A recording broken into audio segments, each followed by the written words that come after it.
Hello everyone, and welcome to the Fictional Vortex. So we are back with an interesting movie on what if Naruto awakens Kurama power become multi-power god in RWBY.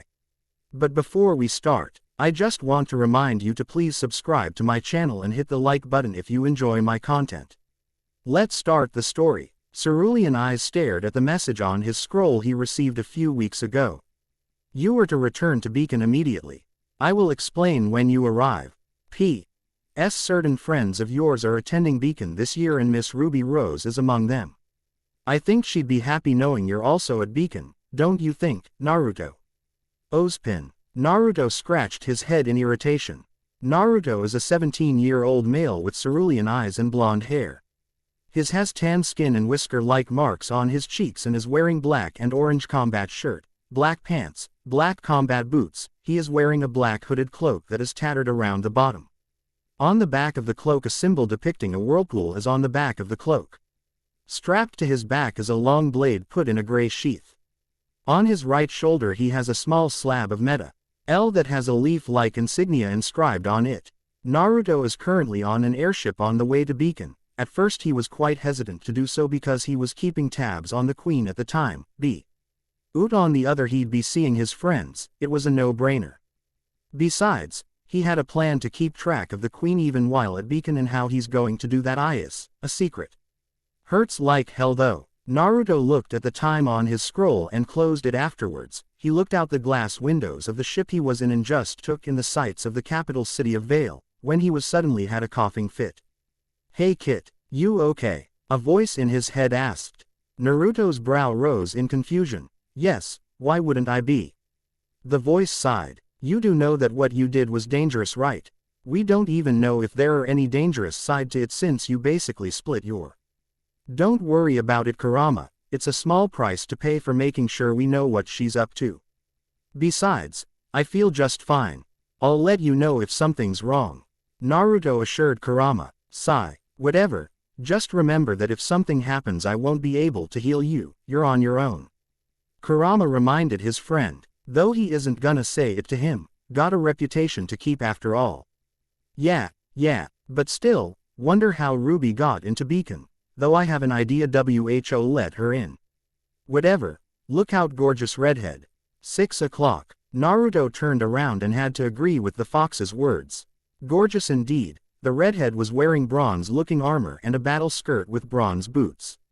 She has her red hair put on a ponytail. She has unmarred skin and vivid green eyes. She looked as deadly as she was beautiful. Her hand was about to touch his shoulder to get his attention when she noticed him turning around looking at her. She offered a smile and said, Hello, sorry to bother you, but I just wanted to let you know that everyone's disembarking the ship. Naruto looked around and noticed she was right. Apart from the two of them only a few students were still in the ship. Naruto gave the redhead a smile. Thanks for letting me know. Oh, sorry, my name is Pira Nikos. He doesn't know who I am. Pira introduced herself while glad with knowing that he had no idea who she was, when in truth Naruto does know her, he just forgot who she was. Pira, where do I know her from? Naruto thought while looking at Pira, then shrugged. Meh, I'll think about it later. Well, nice to meet ya, anyway better get going, wouldn't wanna be late for the speech now would we? Naruto started to walk away with Pira in tow. When they got off the ship Pira stared at the academy in awe. Naruto meanwhile just started thinking how peaceful and quiet BOOOOM. Naruto's sweat dropped. Well, most of the time at least. Naruto started to walk towards the amphitheater when Pira decided to ask, aren't we going to check that out? Naruto just shook his, nah, besides, it, probably just, Naru. Oomph. A few minutes earlier, Ruby's first day at Beacon was not as good as she hoping it to be. First her sister ditched her and now she just made some white-haired IRL all mad and shaking a vial of dust in her face. Ooh, what would Naruto do in this situation? She then thought what Naruto would do, which probably not be the thing to do. She was pulled away from her thoughts when some dust went into her nose. Oh no. Single quote. Are you even listening to me? The white-haired girl asked. As any of this sinking in. The girl shake the dust vial again. Bad idea. Ah, what do you have to say for yourself? Ooh-ha choo. BOOOMM. Asterisk. The dust vial got blown away and rolled to the shoe of a black-haired girl with amber eyes. She pick. Edit up, not tearing her eyes away from her book. She looked at the vial and saw the SHNE logo on its side. Unbelievable. She looked at the bickering duo and made her way to them. This is exactly what I was talking about. The haired girl screamed and put her hands on her hips. Ruby meanwhile kept poking her fingers together. I'm really sorry. Ruby apologized while looking down. You complete dolt. What are you even doing here? Aren't you a little young to be attending Beacon? The girl leaned forward and continued to berate Ruby. Ruby meanwhile was starting to get annoyed. Well, this isn't your ordinary combat school. It's not just sparring and practice, you know. We're here to fight monsters. So watch where you're going. The girl said while crossing her arms and looking away. Hey, I said I was sorry. Princess. It's Eris, actually. The two looked to where the voice came from and saw a black-haired girl with a bow on her head. Weiss SHNE, heiress to the SHNE Dust Company. One of the largest producers of energy propellant in the world. The now named Weiss gained an arrogant look. Finally, some recognition, only to scowl at what the girl said next. The same company infamous for its controversial labor forces and questionable business partners. Wah, how dare. The nerve of. Weiss couldn't believe what the girl just said. Ruby meanwhile was snickering at the heiress. Suddenly something caught her eye. She narrowed her eyes, then her eyes widened in recognition. Naru. With tearing eyes she suddenly blasted off in burst petals, startling the Weiss and the black-haired girl. Weiss looked around looking for the little brat when she saw her hugging. She was about to call the girl when she saw the girl shaking and just who she was hugging. When she remembered who the person, she couldn't decide whether to smile or palm her face. Of all people, he's here. She looked at who the person was with and her eyes widened. Pira Nikos. She didn't know if she was fortunate or unfortunate that two of the strongest people she knew were together. The other girl, meanwhile, was looking at the blonde teen, trying to recollect where she had seen him before. The image of a smiling young blonde-haired boy with a young black-haired girl with cat ears suddenly flashed in her mind. Is it really him? The girl thought. The two of them walked towards the group of three. Naru. Quote. Oomph. Naruto looked at the black and red rocket hugging him to death. With a fond smile he engulfed the girl in warm hug. Hey there Rubes, been a while huh? Ruby looked up, staring at him. Puffy silver eyes met warm cerulean blue. You are here, right? Yes Ruby. You won't be going anywhere. Nope. Ruby asked question after question, hugging Nar. Yuto tighter and tighter as if he'll disappear, even when she heard Weiss and the black-haired girl coming towards them. Pira was feeling kind of awkward but smiling at the nonetheless. Naruto turned towards the two oncoming girls and couldn't help the teasing smile that formed on his face when he saw Weiss. Said girl was deciding whether or not to palm her face or kick the living Dane, saw that "See-you damning smile." So with a twitchy smile she said, well, never thought I'd see you here, Uzumaki. She then looked at Ruby wondering how the two of knew each other, Ruby having the same thoughts. Why? Letting go of Naruto and drying her eyes. Oh come on Snowflake, is that any way to greet an old friend? Naruto said with a teasing smile. Weiss gained an angry expression that was ruined by the blush on her cheeks. How many times have I told you not call me that? Weiss yelled while pointing at him. Considering you never really complained about it, first time. Naruto answered in thoughtful pose. Weiss eye twitch. He was really going to keep count if she complained. Pira decided to make herself known by asking, you two know each other? Naruto nodded. Yup, we were classmates back Atlas 2 years ago. Oh. Sorry Pira, forgot about you there for a second. Everyone, this is Pira Nikos. Pira, this is Ruby Rose, Weiss SHNE, and I think I know you. Pira waved off his Apo. Legian waved to each person introduced and was reciprocated in kind. Naruto was looking at the last person with narrowed eyes, trying to remember where he knew her. I think she was that girl you met at that Faunus rally 11 years ago. Single quote.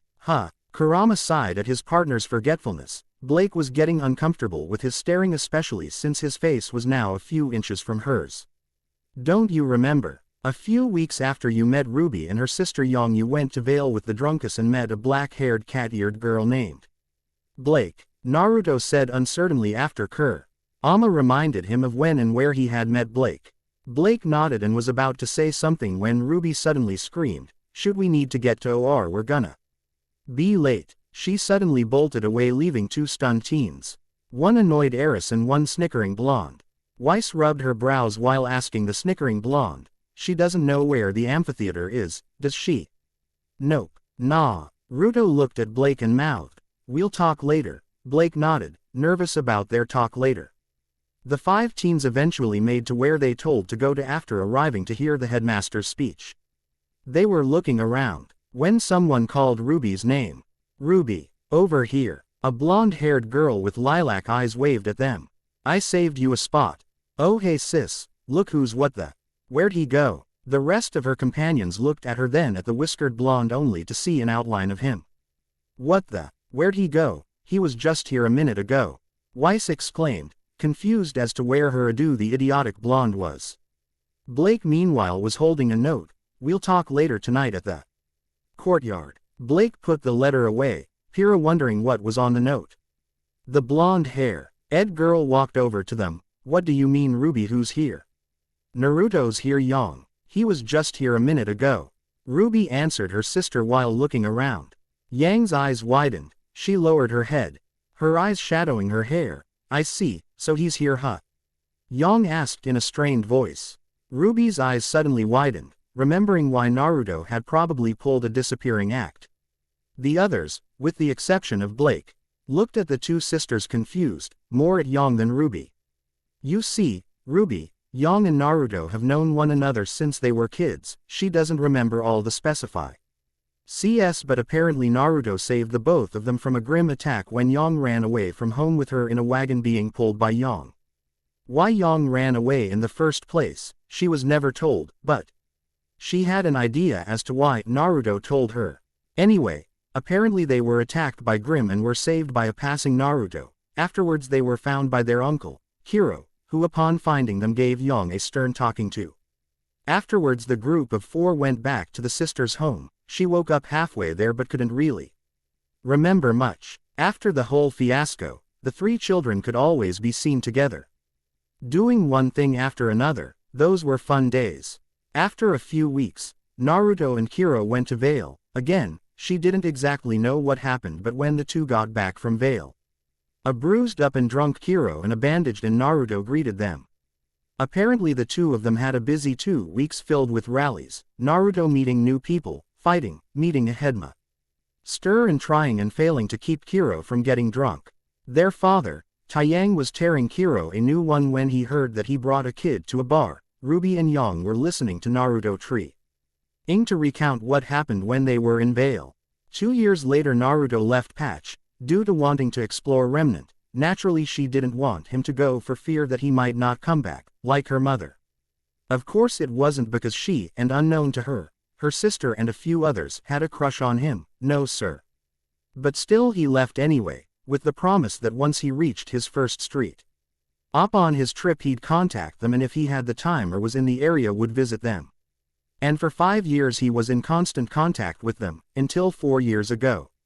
4 years ago, Signal Academy entrance. It was the first day of the new school year at Signal Academy. Students were pouring out since classes were already over, and here we see Ruby walking to the gate. As she passed the gate, she felt a hand on her shoulder. Stopping to see who it is, she turned around and she smiled and hugged the person, Naru. Naruto chuckled, returning the hug with a smile. "Hey little red." The two walked around with Ruby telling Naruto about her day and how Yang would be so happy that he's here, but the next few words stopped her cold. "This is gonna be my last visit for a while, Ruby." Bai looked at him confused by what he meant. "Huh? What do you mean?" Naruto sighed. "I mean this might be the last you see of me for a while." At this point Ruby's eyes were starting to tear up. But why? You said. "I know, Ruby, but that doesn't mean I'll be gone forever." Ruby ran towards him, eyes leaking tears, hugging him, burying her face in his clothes, staining it with tears. She kept asking him, why? Why did he have to leave? Why did he have to disappear? Couldn't he ask Uncle Kiro for help? Naruto sighed. "RWBY, this isn't goodbye, you know, it's just a see you later."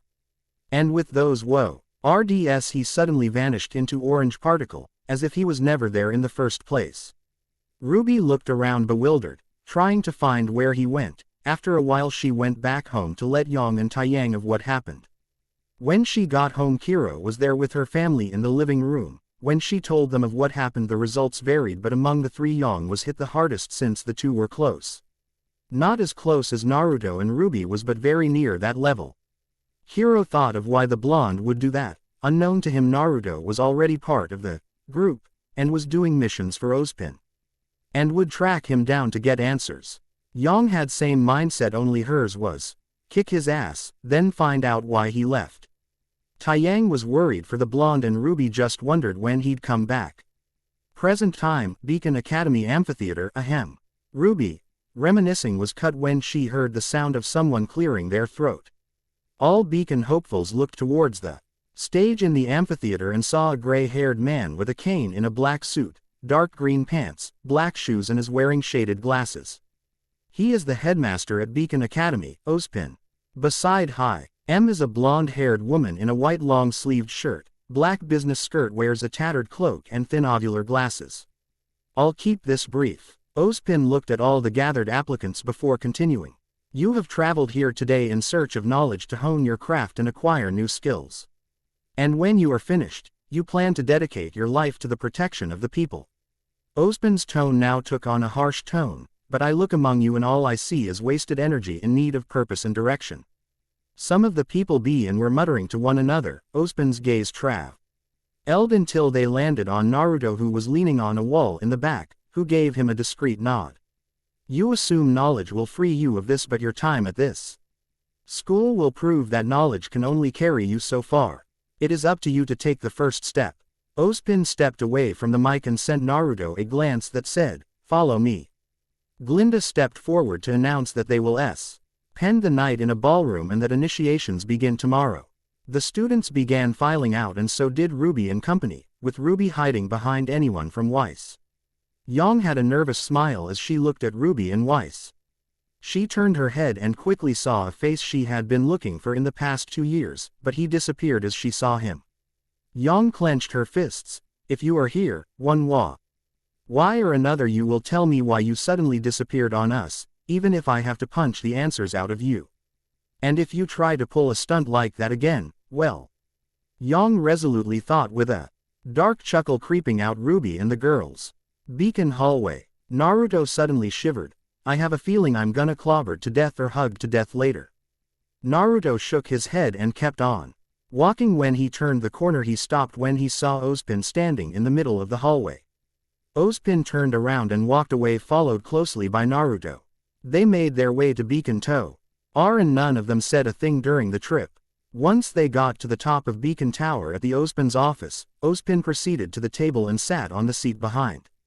Naruto wailed to the front of he table and took out a transparent crystal from his pocket and pushed a small amount of his aura into it, making glow. He put it down on the table and the crystal projected the hologram of Kurama, a nine-tailed fox. Ozpin was the first one to speak. Naruto, Kurama. Naruto didn't say anything but gave a nod while Kurama just gave a low growl. No one said anything for a while when Naruto broke the silence. So Ozzy. If Ozpin was annoyed at the nickname, he didn't show it. What was so important that you had me return to Beacon and I had to stop keeping an eye on the Queen? Last time. So Ozzy. What was so important that you had me return to Beacon and I had to stop keeping an eye on the Queen? Ozpin looked at Naruto with a blank face, hands steepled together. Naruto stared back unflinching. If those two aren't gonna say anything, I will, Kurama thought impatiently. Ozpin took a sip from his coffee mug and put it down afterwards. Naruto was getting irritated at this point. And say something when Ozpin dropped the bomb on him. The Fall Maiden's powers was recently just stolen. Naruto had a raised eyebrow. I know.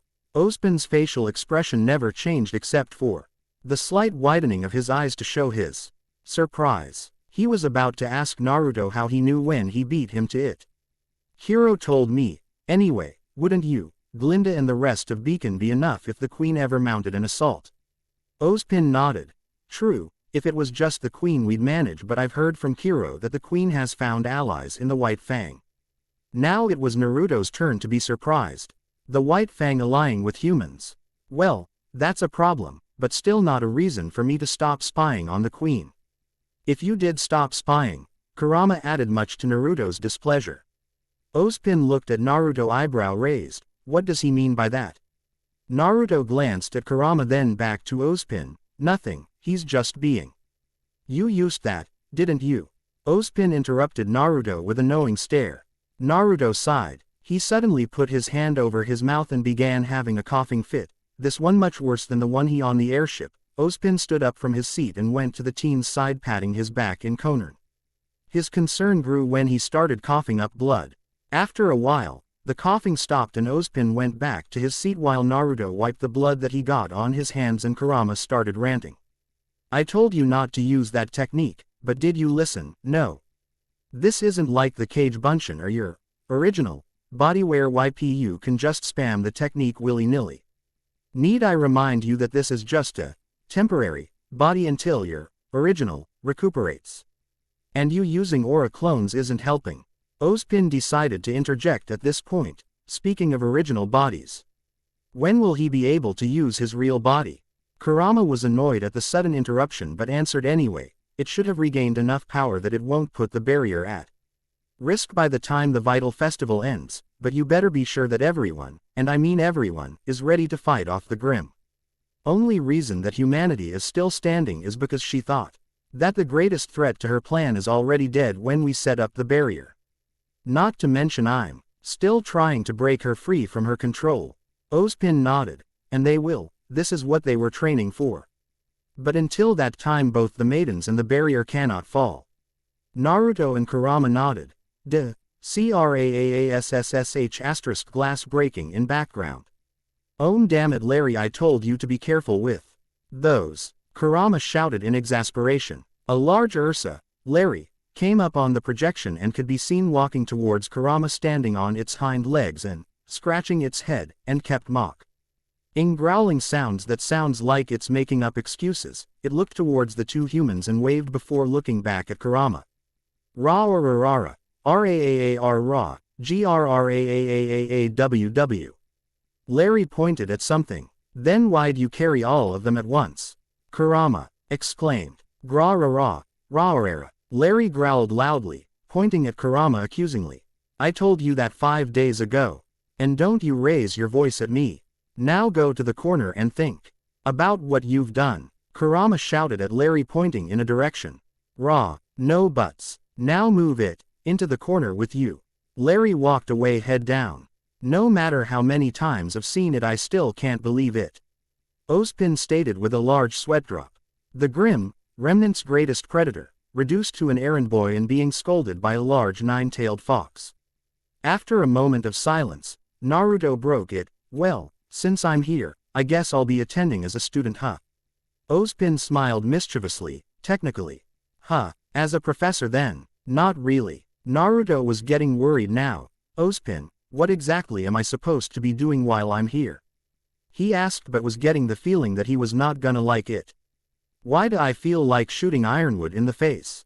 Ozpin cleared his throat dramatically. Naruto Uzumaki, it is my pleasure to announce that you have been chosen as president of Beacon's first student council, and don't know if they this in canon or not, but here it's a thing. Such position entails the freedom of planning and executing events on the school, a get out of class card, but you still have to pass any assignment and take the exams. Ozpin said this part with a blank tone and face, as if knowing what the Uzumaki was thinking, then went back to his cheery facade, and above all helping your dear old headmaster with lightening the load on his paperwork. Ozpin finished, saying the word paperwork with venom. Not ba. Oh, I have even more good news. James told me to tell you that he's sending Task Force Maelstrom here to Beacon.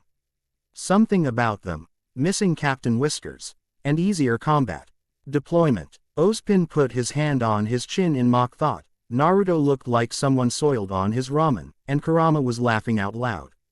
Skies outside of Atlas. Just outside the borders of Atlas, a pink Atlesian warship could be seen flying through the skies. On the side of the ship, shotgun, is written big white letters. Underneath it is a large red and blue circle. The crew and fireteams of Shotgun are the elite members of Task Force Maelstrom. On paper, they are a weapons testing group under James Ironwood. In reality they are a grim extermination unit under Naruto Uzumaki. Task voted in order to combat the Grimm that managed to break through the barrier, which started to show signs of weakening 3 years ago. Each person from the task force is a highly trained and professional. Boom. Asterisk. Caboose. Tucker did it. PFF'd. Ha ha ha ha. Oh my spleen. Why them? Why couldn't he have at least sent Winter? At least I'd be able to retain my sanity around her. After a few more minutes of laughing, irritated mumblings and sound sipping, they finally went back to what they were discussing, with Naruto listing down everything Ozpin said, with said man nodding every once in a while. Same responsibilities as a student, nod, being able to plan events and execute them without fear of repercussions, so gesture, a get out of class pass. Except combat class. Except that, but I still have to pass any homework and pass the exams. Nod, you'll be basically passing some of your paperwork to me. Energetic nod. And finally, Shiver Ironwood sent them. Final nod. Naruto closed his eyes for a moment, then opened them again. Okay then, apart from the last one, they're all good.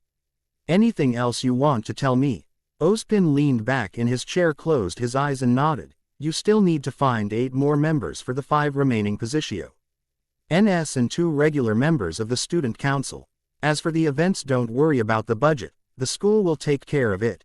Had Ozpin left his eyes open, he would have seen the mischievous gleam in Naruto's eyes. Other than that, I need you to make a few rounds in Emerald Forest to make sure that there aren't too many Grimm in the forest. Naruto whined in protest. Don't you have someone else that could do it? Do you want Oobleck to do it? Would you rather Oobleck do it? An image of the man scouting the forest without actually killing any of the Grimm appeared in the 2 humans' mind. I'll do it. Naruto stood up and moved to pick up the crystal when Kurama stopped him. You go on ahead, Kit. I need to discuss something with Ozpin. In private. Naruto looked at Kurama confused but acquiesced his partner's request. Once Naruto was gone, Ozpin looked at the fox with a raised eyebrow. So, what was so important that your partner cannot know about it? Kurama took a deep breath before looking at Ozpin with a serious visage, prompting Ozpin to do the same. Do you trust me? Of course. And you know that I only hold the best of intentions for the Kit. Yes, after all and I only wish the best of things for the young old boy. Man. Then you know I speak for the both of us when I say, cue wacky music. To get laid. To get laid. Both man and fox stated with a wacky face, stated with pervy faces. And so began the duo's plotting and scheming to get Naruto together with someone. Didn't matter who, so long as they were to get Naruto. Throw away his V card and a few others' V card all as well. After all, ever since the boy started working with Ozpin, it's been work this, work that, Grimm break in here, Grimm break in there. It got worse. When this queen popped up, Kurama could just imagine that pervert of Hermit looking down at him with a big thumbs up. Speaking of heaven, isn't heaven supposed to be big trouble, big trouble? An angel could be seen barreling through the sky straight at a window. Cammy's office. Inside the office, a woman could be seen sitting behind an ornate table. The woman had long flowing blondish silver hair that had an ethereal glow. She had on a long white on-piece dress that did nothing to hide the curves of her body. Her eyes looked as if you were staring at a clear night sky. She is Cammy, goddess of light and life. She was currently relaxing and felt that nothing would go wrong today. Crash. Spoke too soon. She looked at the panicking angel and told her to calm down and explain the situation. What she heard, she wouldn't like. Not one bit. Souls have been going missing, Kami-sama. Which ones? The ones from before the 4th Shinobi War and those that died during last time. Do you trust me? Of course. And you know that I only hold the best of intentions for the Kit. Yes, after all, even I only wish the best of things for the young old boy. Man. Then you know I speak for the both of us when I say, cue wacky music. To get laid. To get laid. Both man and fox stated with a wacky face, stated with pervy faces. Beacon Tower elevator. Sigh. Naruto is currently inside an elevator going down Beacon Tower, leaning on the side, eyes closed. He thinking of the events that earlier, and events that are going to happen, which brings us to his current thoughts. Young, Blake, Weiss and RWBY. He won't lie, he's very nervous meeting Young again after 3 years. He only got to see RWBY during his last visit 2 years ago, but he never went to see Young. That and when they were little she could already hit hard, so it doesn't take a genius to figure out how harder she could hit now. Seriously, she punches hard and she augments them with her weapon, basically, a shotgun-powered punch. And since she's mad, no, pissed at him, a semblance-enhanced, shotgun-powered punch. She had already been abandoned by her mother, so no doubt that his sudden departure might prompt her to think he did that to her and RWBY. It doesn't help that they were practically inseparable during the brief time he was in Patch. Then there's Blake, even though he had a hard time remembering what she looked like didn't mean he knew how she was doing. Since she was his first fondest friend, he made sure to keep tabs on her, basic information like how she was, where she was, and what she was doing at the time. Updates were far and few in between. His contacts lost track of her for a time, and when he heard about her again, she apparently had joined the White Fang and was romantically involved with one Adam Taurus. Though he was disappointed when he heard she had joined the White Fang, he also couldn't fault her. The last he heard about her was when she and Adam raided an SDC train Phi LLED with Dust, and that she cut ties with the White Fang the same day. Weiss, to be honest, she confuses him from time to time. Whenever he talked with her, she seemed to alternate between smug, embarrassed, bashful, angry, demure, a blushing mess, or a combination of one or two. Like another Schnee I know, Naruto thought while shaking his head. And finally RWBY, like Young, she was hurt, no, devastated by his sudden departure. But unlike Young, RWBY always believed he would come back. Like his relationship with Young back then, RWBY would often be seen with him when Young wasn't around. In the latter years, both RWBY and Young always tried getting his attention, much to Kiro's amusement and Taeyang's sanity, and the action wasn't lost to him, but he didn't act out on it. Naruto sighed, opened his eyes, then gained a determined look. Better face the music. Besides, Young deserves an explanation, and Blake looks like she wants to tell me something. RWBY, I don't think I have problem given our interaction earlier. Weiss, I don't know. Though he has an idea as to what Blake wants to talk about, Young is another thing. Oh well, better hope she's not in a punch-why mood. Ding. The elevator doors opened to reveal the blonde-haired woman from Ozpin's speech earlier. Glinda Goodwich was her name if he remembered correctly. He walked out the elevator and stared at the blonde-haired professor, Glinda doing the same. None of them said a word, then the both of them shared a small smile at the other. Nice to see you again, Glinda, or should that be Professor Goodwich now? Naruto said. Nice to see you as well, Naruto, and yes, you'll be calling me Professor Goodwich unless we're in a meeting, in which case you can call me Glinda. Anyway, I heard that you'll be attending Beacon and your position allows you to not attend classes. But as someone of that position, I fully expect you to attend. Glinda finished, arms crossed. Oh, she knows about the student council and the privileges the position entails. But no way in hell will she allow him to skip classes. It defeats Theol in the first place. Naruto just nodded. He was planning to attend classes anyway. Better to be bored in a classroom with friends than be bored alone in a room.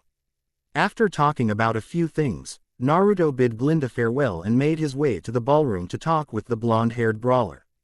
When Naruto got to the ball it was nighttime already. The talk with Ozpin must have taken longer than I thought, Naruto thought. He looked around trying to spot his fellow blonde. He didn't look any further when he heard RWBY's scream of, "Cut it out."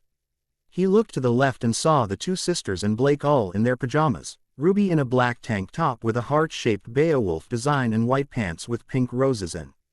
Young in an orange top with her emblem on the front and black shorts were brawling while Blake was reading. He was about to go towards them when he sees Weiss stomping towards them. Uh-oh, angry Tsunere on the move. He watched the back and forth argument between the three with Blake looking at them with an annoyed stare, seeing as her book reading time was interrupted. He then noticed Blake looking in his direction. Her eyes widened. Oh, so barely that you wouldn't have noticed it, especially in this darkness. He gave her a wave, and received one in. Weiss noticed Blake waving and turned to Liu Kei at where she was waving, which prompted the two sisters to do the same. The reactions varied. Weiss had Weiss Y expression, RWBY was nervous, looking at Naruto and Yang repeatedly, and Yang had an eerily calm expression on her face. And so Naruto started the 14-step walk from where he was to them. First step. Nothing happened. Second step. Weiss was about to say something but suddenly noticed the tense atmosphere, same with Blake. Third step. The ballroom's temperature suddenly increased. Fourth step. Pyrrha, who was about to sleep, noticed Naruto and friends and moved towards them. Fifth step. The sound of someone cracking their knuckles is heard. Sixth step. Maybe talking to Yang isn't such a good idea right now. Seventh step. Lilac eyes turned red. 8UGHH. Eighth step. RWBY, Ving an idea as to what her sister is about to do, tries to stop her but failed. Ninth step. Naruto felt like his groin was on fire before losing consciousness. Naruto Uzumaki is a warrior, a powerful battle-hardened warrior. Given that he's currently not in his true body and his strength is cut in half right now, he is still plenty strong. But even the most powerful of men know that there is a CE that you should not even try to fight lest you only make things worse for yourself. And that force is a pissed or angry woman. And that is why he currently tied up, in his orange fox-themed underwear. Tied up in a chair while blindfolded. And it seems that Yang knows someone in Beacon since he's currently tied up in a chair in said person's room. A few minutes ago he could hear people talking he couldn't make out what they were saying, but he did hear someone walking out. Now all was quiet. Seems they were waiting for him to wake up. A few more minutes pass and the silence was broken by a shy feminine voice that had a fancy sort of accent. Are we gonna keep waiting for him to wake up, or is someone going to wake him up? I wouldn't mind waking him up. The voice, which is female, said in a teasing yet sultry tone. The next person to talk, Yang, said in a dry annoyed tone, I'd rather force him to force himself on RWBY than to let you wake him up. Eep. Excuse me, that's what? Kinky. Oh my. That was RWBY. Weiss, Blake, Pyrrha, and two unfamiliar voices with one having an accent. Why'd you force him on me? Why don't you force him on Weiss? Weiss was about to retort, but her eyes suddenly glazed over and a small trickle of blood dripped down her nose. This went on for a while and Naruto meanwhile was getting pretty annoyed due to how long this was taking and because he was practically naked right now. So deciding to get things over with, he spoke up. Can someone tell me why I'm only in my underwear? The room was filled with a tense silence. He heard someone take a deep breath and then walked towards him. The person stopped 3 feet in front of him. He doesn't need to guess who the person in front of him was. The blindfold was pulled down, revealing Yang in front of him, RWBY, Weiss. Blake and Pyrrha were also there along with 2 others. One is a brown-haired girl. She has brown eyes and is currently wearing blue and white pajamas. She also has 2 rabbit ears sitting on top of her head. I can already hear Kurama making puns. Next to her is another girl that has short dark brown hair and dark brown eyes wearing. He averted his eyes because of the very sexy uncomfortable looking pajamas. The girl gave Naruto a teasing smirk, like what you see Foxy. Yang cleared her throat, bringing Naruto's attention back to her. Yang didn't answer back, but instead asked, why? It doesn't take a genius to guess what she meant, but he couldn't tell her what he was doing. The existence of the barrier and the grim that man age to come through it are a very highly kept secret known only by himself, Ozpin, Glinda, Hiro, Ironwood, and the members of the task force, and finally Yang's mother, Raven. Of course all of them never knew about Naruto until 2 years ago. 3 for Ozpin, Hiro and Ironwood, and Raven was the first to know. Well, technically Yang was the very first person to know, but she brushed it off as one of his pranks. Well, at least she can't say he didn't tell her. During the first year of his 4-year disappearance he was mostly in vacuo due to the large amount of Grim that managed to get past the barrier. It was here he met Yang's mom. 4 years ago, vacuo deserts, bang. The large 4-legged Grim dropped dead, its head missing from its body. The Grim that died is a different breed of Grim, being that it has 3 heads. A lion, goat and snake head to be exact. Just imagine a chimera as a Grimm. The person that killed it was standing quite away from the Grimm. The person was wearing a brown cloak. Underneath is a dark green shirt, gray pants and brown sandals. The figure is holding two red and orange pistols that each had a tri-edged blade underneath the barrel. Just imagine the pistols as desert eagles. Strapped to his side is a red-bladed tonto in a brown sheath. The figure is also wearing a snarling fox mask. The pistols he named after the organization he fought against, Akatsuki. The tonto, he just called it a tonto. The figure, Naruto, looked at the dissolving Grimm with a frown on his face. This is bad. This the 10th break in this week. The barrier might be deteriorating faster than anticipated. Naruto thought with a grimace. Normally this wouldn't be a problem since normally only lesser ancient Grimm like Beowulfs, Ursa and Nevermores were usually the ones to get through, but even then those would be in the single digits. But now there are at least a dozen or two appearing during a breach, and they now come with even more dangerous Grimm such as the chimera he just killed.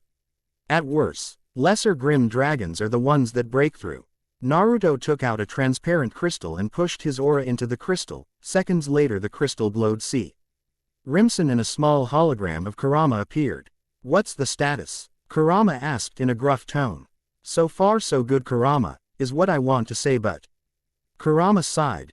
Don't worry about the barrier, it's not weakening or anything. The Grimm must be focusing on one spot. It would explain why they come in numbers now.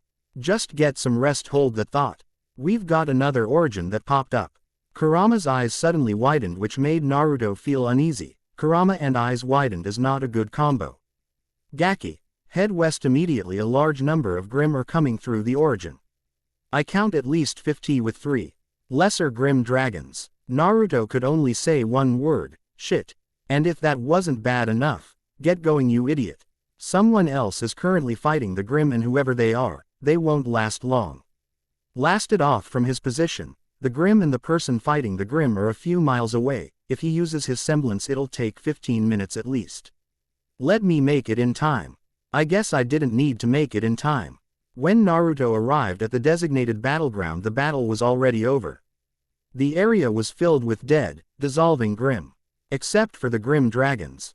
Those don't dissolve when killed like the other Grimm. The bodies would need to be burned lest they attract Grimm to their corpse. Naruto scanned the area and noticed a figure, a female figure, standing in the middle of the carnage. Her long black hair flowed with the harsh desert winds. See and remember if I mentioned this already, but all RWBY and Naruto characters that might appear will only have their most noticeable traits mentioned. If you don't know who they are, then just Google it. He couldn't see the figure's face due her wearing a full face mask that resembles a Grimm. Strapped on her waist is a black sword sheath that has rotary chamber, probably for dust usage. On her right hand is a long red odachi, the blade being much longer than the sheath, at least twice its length. The woman's left hand rose to her mask and slowly removed it and put it on the side of her head. Underneath his mask Naruto was red in the face, from the heat or the mysterious woman we won't know. There is one thing that caught his attention, her eyes. Who, never thought you'd like them older than you, but that's fine, she has my seal of approval. Naruto ignored Kurama in favor of thinking about the woman. Or to be exact, who the woman resembled. Flowy hair, but different color, that is to be expected, check. Pale skin, check. Crimson eyes, although the other only has red eyes when she uses her semblance. Check. Will kill you if you mess with her hair. A Grimm, an Ursa, suddenly came out of nowhere and tried to take a swipe at the woman. The woman sidestepped the attack, but a few strands of hair weren't so lucky. Seconds later the Ursa was cut up into tiny dissolving bite-sized pieces. Check. Either this is Yang's mom, or clang. After blocking the attack from behind, Naruto put some distance between himself and his attacker. He turned around, gun in left and his tonto in right, and was surprised to see the woman in front of him. He glanced at the position where she was previously to where she is now and wondered how she suddenly got there. Didn't someone teach that it's rude to spy on others? Quote. Not much of a talker, huh? She goes into an offensive stance. Let's fix that. Time to see if she is Yang's mom, though I hope this doesn't backfire on me. Raven Bronwyn, I presume. The woman tenses ever so slightly, I'll take that as a yes, he said emotionlessly. How do you know my name? The now named Raven asks with narrowed eyes. Naruto didn't answer but instead took out 2 locks of hair from his pockets, Yang and Ruby's to be exact. Now this wouldn't be a cause for concern. After all, he could have taken that lock of blonde hair from anyone but the lock of black hair with red tips. There's only one person alive she knows that has that kind of hair color. She dropped her stance due to the many thoughts going through her mind in the span of a few seconds. Is she alright? Where is she? Weren't Hiro and Taiyang watching them? Just a few of the myriad of questions going around her head. Despite what Hiro may think, she has always loved Yang. Had she had a choice she would have stayed and raised her, but she didn't have a choice in the matter.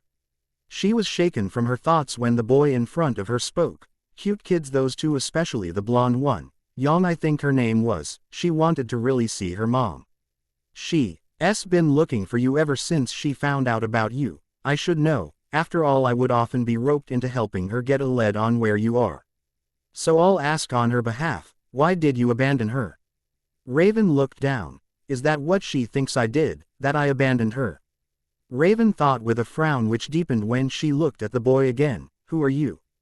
Naruto wagged his finger back and forth and clicked his tongue. Tisk. Tisk, tisk. You didn't answer my question, Raven. Her eye started twitching, which made Naruto sweat under his mask. If Raven is anything like her daughter, then I better just give her what she wants. But since I'm feeling rather generous today, I'll let you know who I am. I am Naruto Uzumaki. A pleasure to meet you. He finished with a bow. Quote ellipsis quote. Quote ellipsis quote. Sue. Fishcake huh. They traveled together for a while, killing Grim that managed to make it through the barrier. During that time the two had gotten to know more of the other. Raven was thankful of Naruto Hence she heard that he was the who saved her and Summer's daughter back. Then, Naruto also had gotten to know a few surprising things about Raven, though those were things that he couldn't say to Yang because it's Raven's job to do that. And Naruto told her about everything, well, almost everything. The elemental nations, the day the moon shattered, the grim invasion of the elemental nations, of Remnant, and the creation of the barrier. He doesn't know why he told but the best excuse that he could come up with was that if he told Yang, might as well tell her mother. Naruto. Naruto. Huh. Yang rolled her eyes. I've been trying to get your attention for the last 5 minutes. Sorry, must have dozed off. What was the question again? Yang took a breath. Where were you during these 4 years? She really wanted to know. Because he left for just a stew. Can't tell you. Yang's eyes suddenly turned red and was about to punch the daylights out of Naruto, but I can tell you that I had a run-in with your mother. Yang was in front of Naruto's face. What? Where? When? A few months before I left the deserts of Vacuo. Blake decided to cut in. What were you doing in Vacuo? Naruto looked aside. Can't say. You can't say or you don't want to say. Yang fired at the blonde. Both. Yang shook her head and decided to ask one of the questions she's asked ever since she found out about Raven being her biological mother. And as if reading her mind, Naruto answered, I can't tell you. The reason why she left you. Yang closed her eyes and clenched her fists, but I can assure she loved you with all her heart. And leaving really killed her on the inside.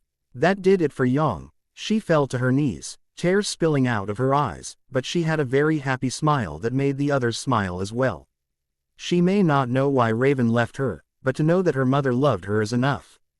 Don't get her wrong, she's happy to hear what she heard, but she prefers to hear it from Raven directly. RWBY went to her sister's side and hugged her, which was reciprocated. All was silent, everyone happy that Yang at least had some of her questions answered. And now Naruto decided to ask what was probably the most important question at the moment.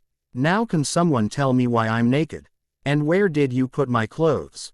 Pyrrha was the one who answered with a blush. Weiss was actually the one to suggest we strip you down. Ellipsis. Ellipsis. A tumbleweed rolled around in the room. Naruto gave Weiss a WTF look. Said girl was flailing her arms around, walking towards Naruto, her face resembling a tomato. Wait, I can explain. I'm afraid as to what will happen if I'm left alone with you. Naruto said, trying and failing to scoot away from the cute little snowflake. Where'd that come from? Ice started sputtering and pointed her finger at Blake. Well, she burned your clothes. Naruto gaped at Blake. Blake huffed and looked away. The color black is her theme, ain't no way she's gonna let someone outcolor her in her own color theme. The others looked at the three in amusement. By the way, who are those two? Naruto motioned his head to the two unnamed females. The rabbit faunus is the one that introduced the both of them. Oh, how rude of us. My name is Velvet Scarlatina and this my team. Leader, yo, Coco Audle, head of Team CFVY, pleasure to meet you. Getting Curio's black tied up. Blonde a question. What did you do after meeting Yang's mom? Naruto grabbed his chin, or he would live if he wasn't tied up, and scrunched his face in thought. Well, nothing spectacular happened bu. Sometime later I attended a primary combat school in Atlas where I met Weiss. He finished nudging his head towards Weiss who had a dreamy expression on her face. It was the greatest worst year of my life. You were practically following me around. I think you go. Whatever Naruto was going to say was cut off when Glinda suddenly came into Team CFVY's room with two male in their pajamas with pale faces. A silver-haired girl and a blonde girl that looks like Naruto. The taller of the two males has black hair, tan skin and is wearing a green shirt and brown shorts. The other is a dark-skinned teen that has dark, messy copper hair. The teen's eyes reminded him of the Hyuga's Byakugan, difference being that the Hyuga's eyes are the result of their Kekkei Genkai. Smallest in the group that walked in is the blue-eyed silver-haired girl, she wearing some pieces of knight armor over a purple dress. She also has a scar on her throat meaning that she might be mute. But what got everyone's attention is female Naruto lookalike. Her long hair put into a ponytail. She is wearing a black and orange baggy long-sleeved shirt and an orange short skirt and, basically, a female version of Naruto's Shippuden clothing. Naruto looked at Goodwitch and paled. Glinda's eye was rapidly twitching and she was slowly raising her riding crop, which means that they are in very big trouble. Their fates only became even more sealed when the female Naruto suddenly said, "Do we need to strip too?" Shit. Elemental nations. The only way to describe the elemental nations right now is a wasteland. The landscape, torn asunder. Large dark crimson crystals jotted the landscape. Its once blue skies now a dark red color. Grim roam the vast lands and skies of the home humanity lost. Ruins of Konoha. Top of the Hokage monument. On the edge of the monument overlooking what was the strongest of the ninja villages, a female figure is seen looking into the distance with cold emotionless eyes.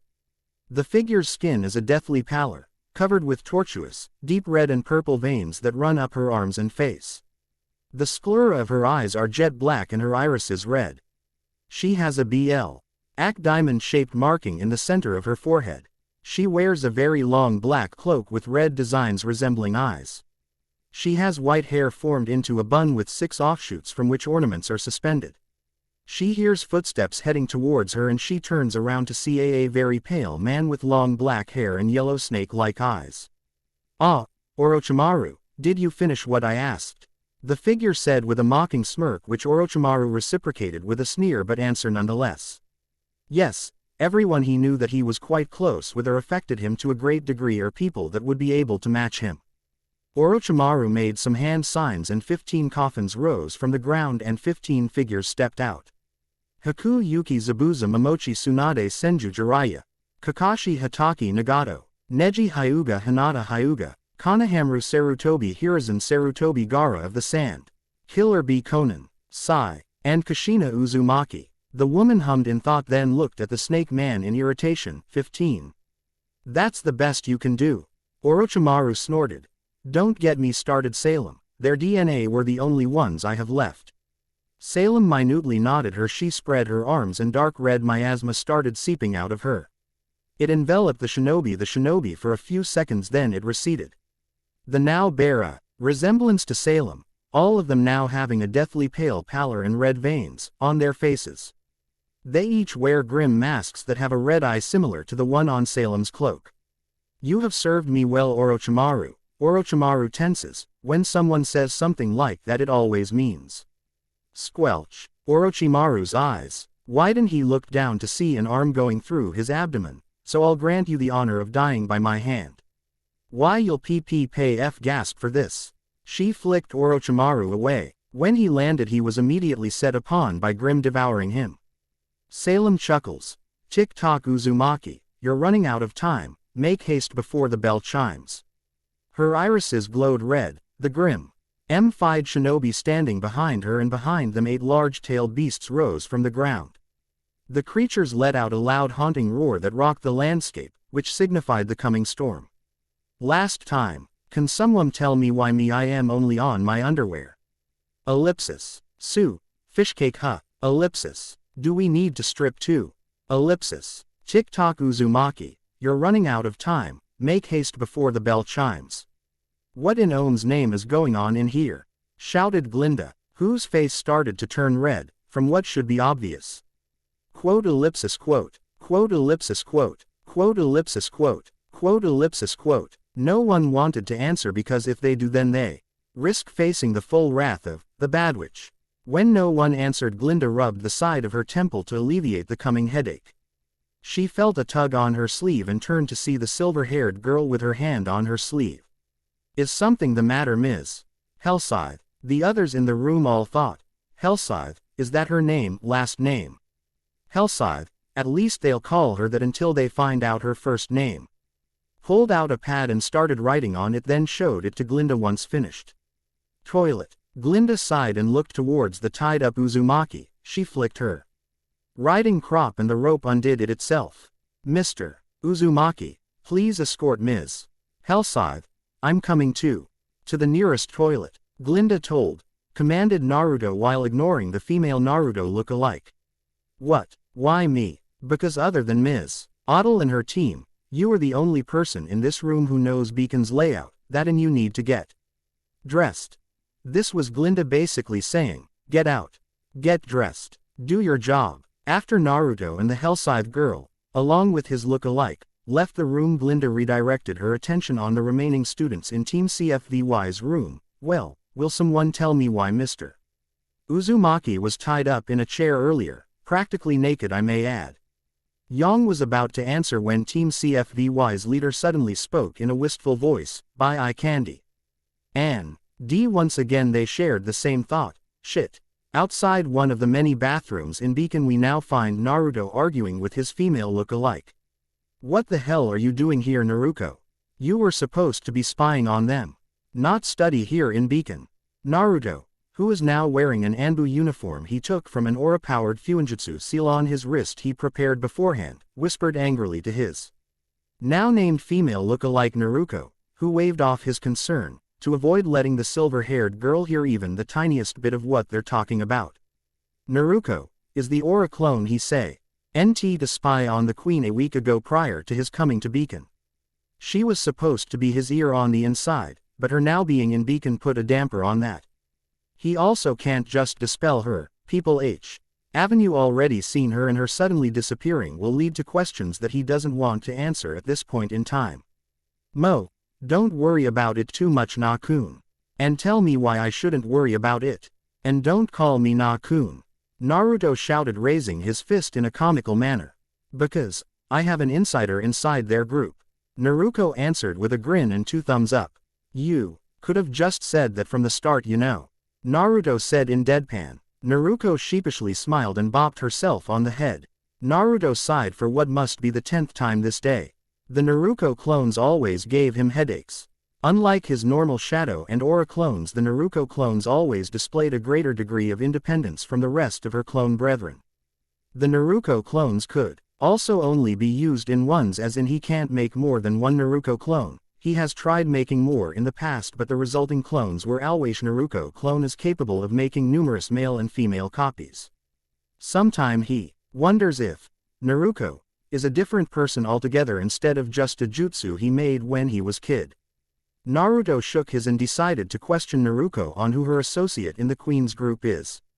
Her answer. What flavor ice cream do you like? Huh, I said what ice cream flavor do you like?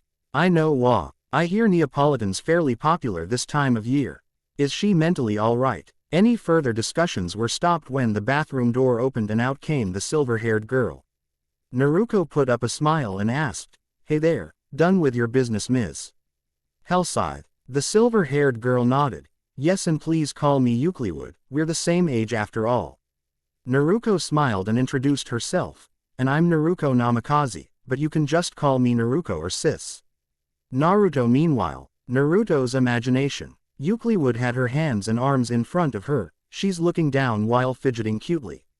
She looked towards Naruto and said in an embarrassed V. "OICE, you can call me Euclid or Yu-chan, Naru-kun." Naruto's eyes widened in confusion. The hell did that come from? And how'd she know my name? Was that a genjutsu? But that's impossible, not unless she has a semblance revolving around illusion, and by the looks of it she doesn't. He narrowed his eyes at Euclid trying to figure her out. His staring must have caught her attention back. As she diverted her gaze from Naruto to him. Cautious blue eyes stared at blank blue eyes. Naruto meanwhile was looking at the two with wide eyes and a gobsmacked expression, instant love at first sight.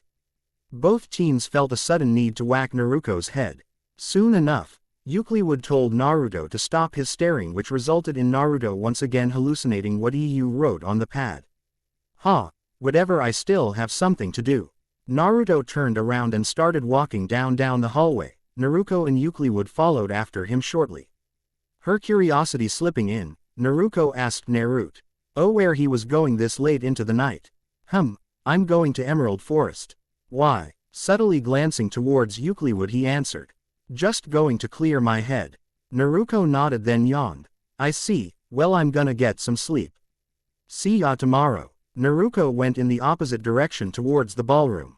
He looked at Euclid noticing the girl not following Naruto. Aren't you gonna go with her?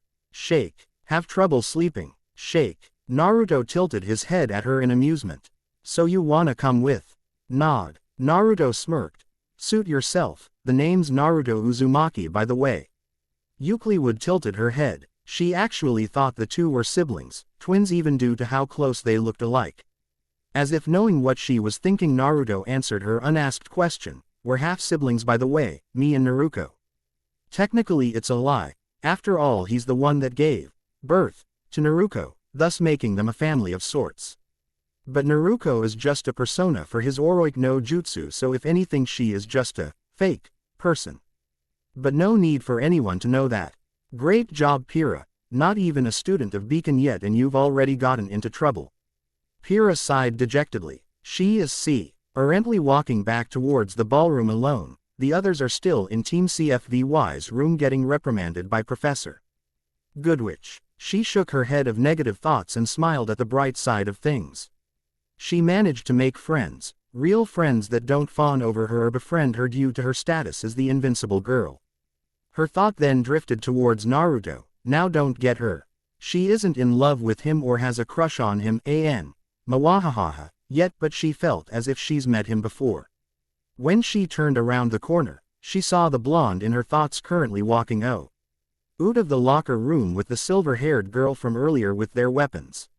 The last thing made her heart skip a beat though. Why did they have their weapons out in middle of the night when everyone is asleep? Were they terrorists that are targeting Beacon or were just plain murderers? She anxiously made her way towards the two, readying her semblance in case of confrontation. Before she anything, Naruto noticed her and waved towards her with a smile. Hey Pyrrha. She returned the smile but kept her guard up. Nice to see you as well Naruto. Glinda decided to let you guys go Pyrrha shook her head. No, just me.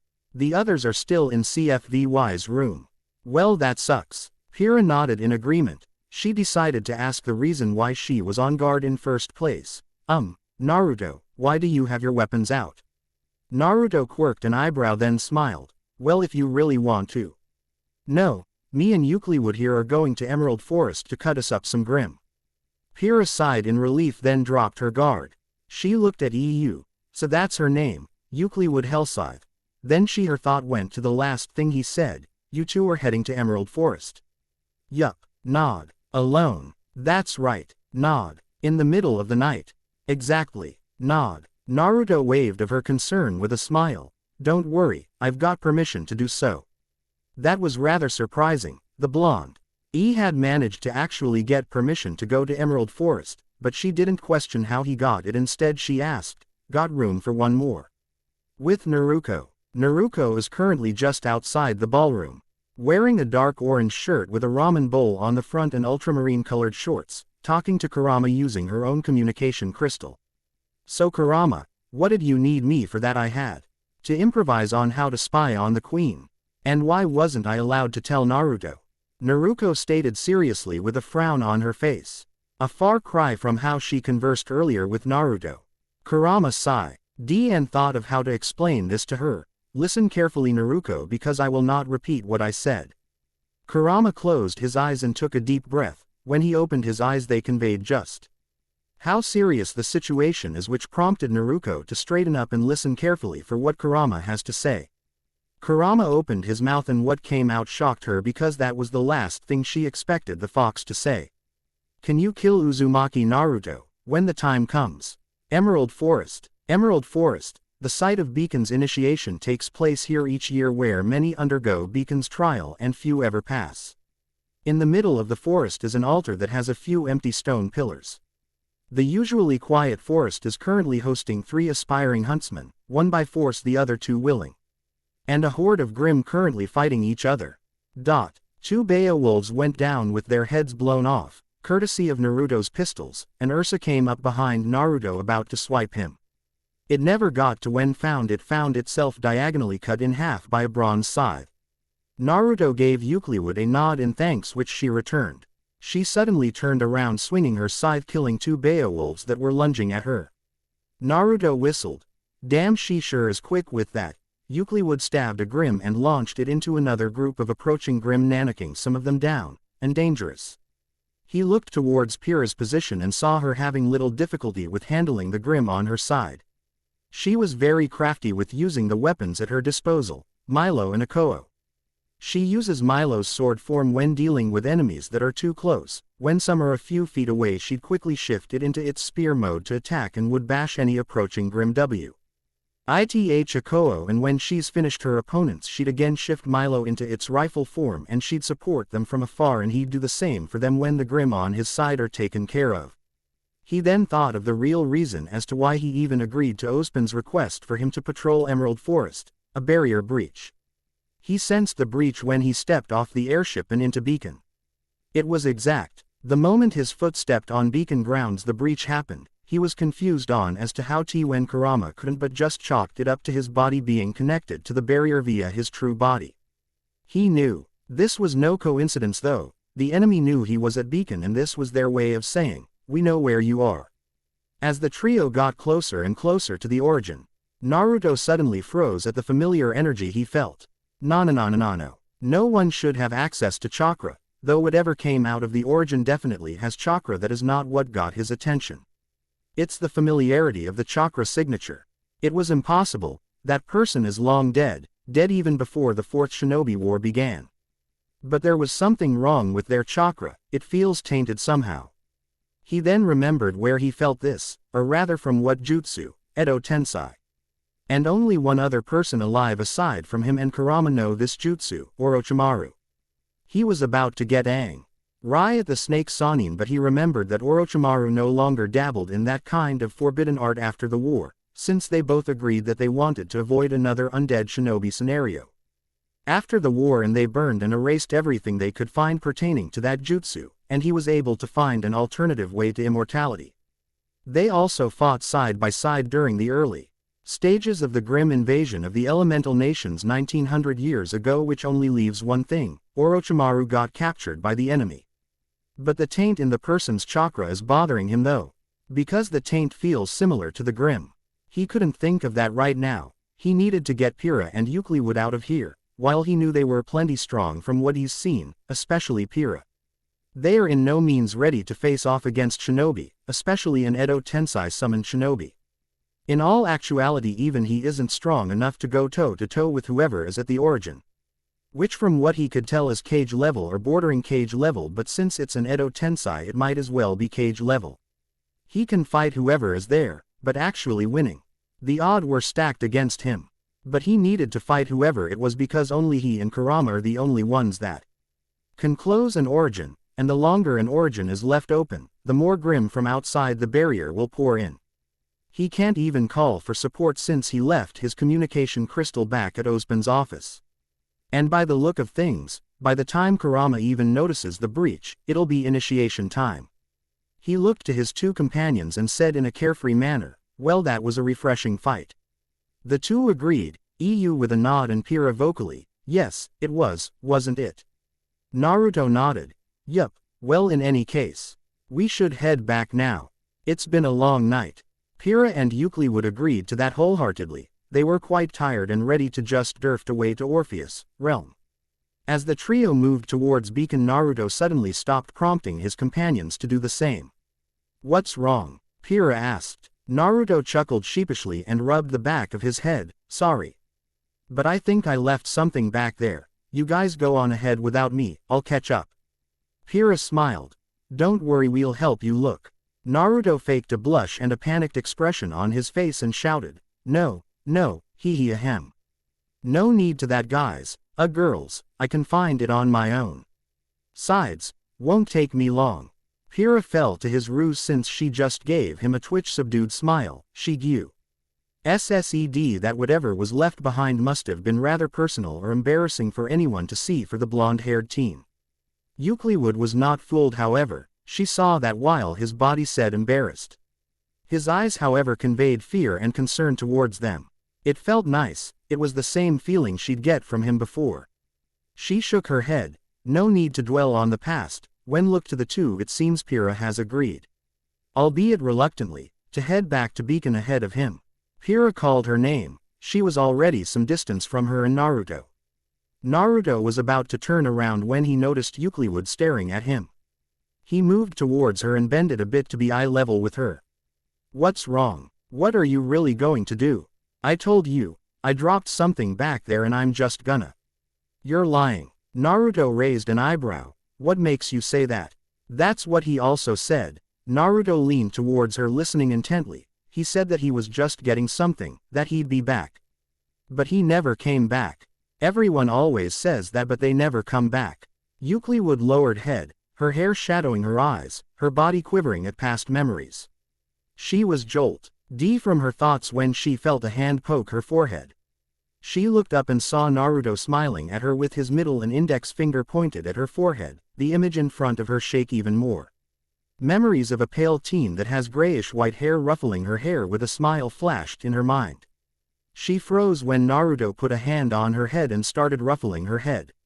She saw an apparition of him appear beside Naruto, both saying the thing. "Don't worry EU, I'll be back, I promise."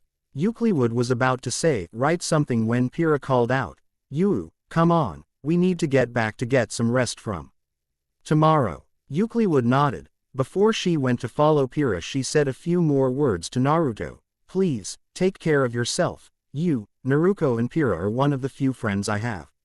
Then she left. Naruto looked at her leave. "The only thing we did was talk for a while and kill Grim, and she already call us friends. Scoff, that sure reminds me of someone." Naruto thought, referring to himself. He closed his eyes and took a deep breath, readying himself for the coming battle. He opened his eyes and started checking his equipment and self. Ammo. Still have 4 clips each pistol. Blade. Sharp and ready to cut. Aura. Plenty. He moved towards the origin to fight whoever it is, but when he gets there he'll be quite shocked when he finds out who he is fighting. Ellipsis. An hour later. It's past midnight, and as Pira and Euclid neared Beacon, Euclid looked towards the Emerald Forest. Her face was emotionless, but her eyes held deep worry for the person that went to pick something up.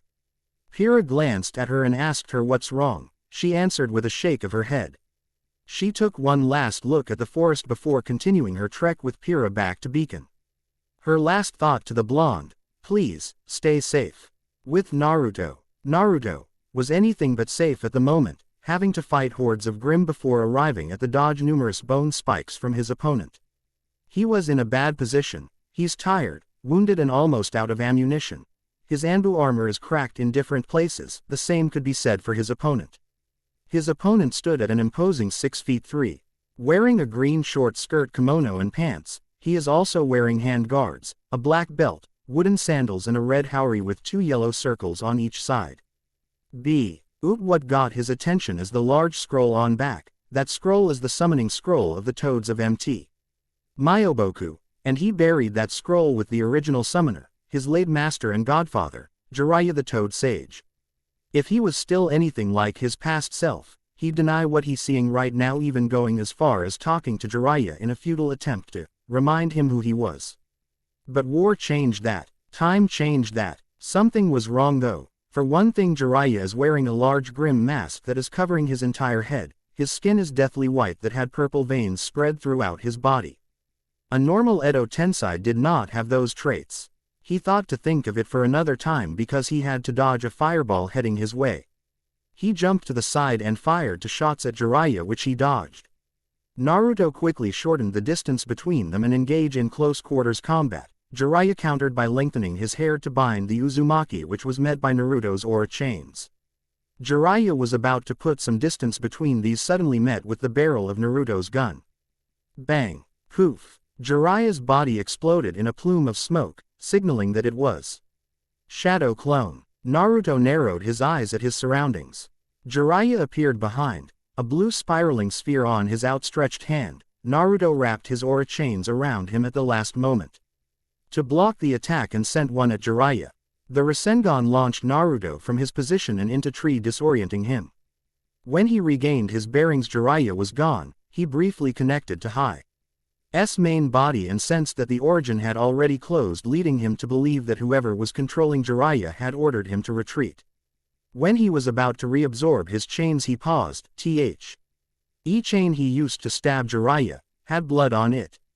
But that wasn't possible. Edo Tensei bodies were more or less made out of paper, and that's what it looked like, so that's what I'll put, not flesh bodies. He didn't think too much of it. He had more pressing issues. He is currently tired, hungry, injured, out of aura and alone in the Emerald Forest. Not a good thing. He can't expect help to arrive until the initiation, since everyone, including Ozpin, is probably asleep at this point. He took out a vial from his pocket that had a dark reddish-orange liquid inside. He opened the vial and poured its contents onto the ground, and from it rose a large Death Stalker. The Death Stalker was different from its brethren, first being that its body is a bit of a reddish-orange and its bone armor had a yellowish tint.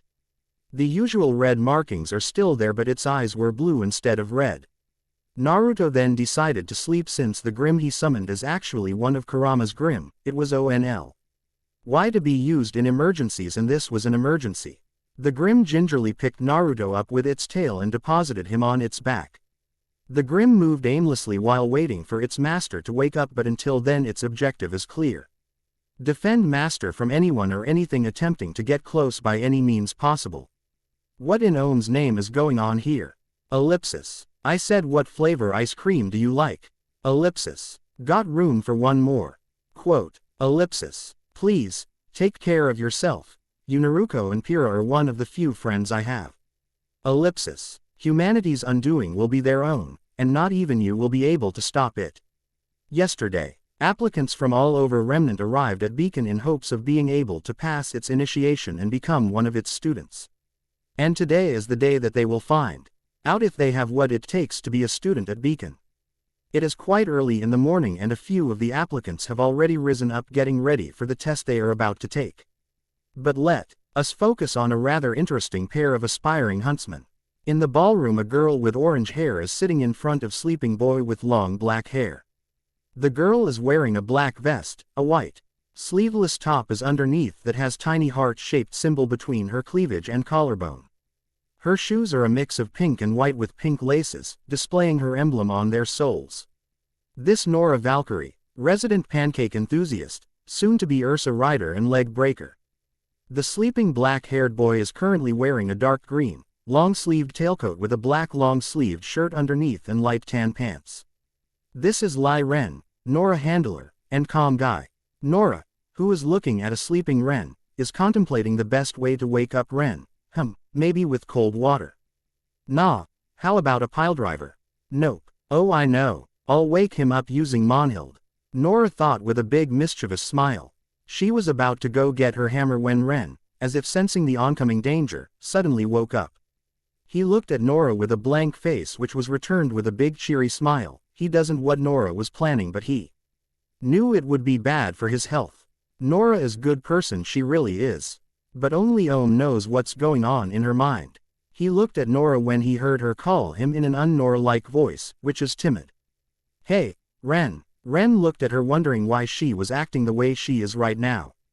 Yes, Nora. You think that guy is also here in Beacon? Ah, so that's why. The guy Nora is talking about is someone that saved them 7 years ago. Flashback. Somewhere in a forest in Vale.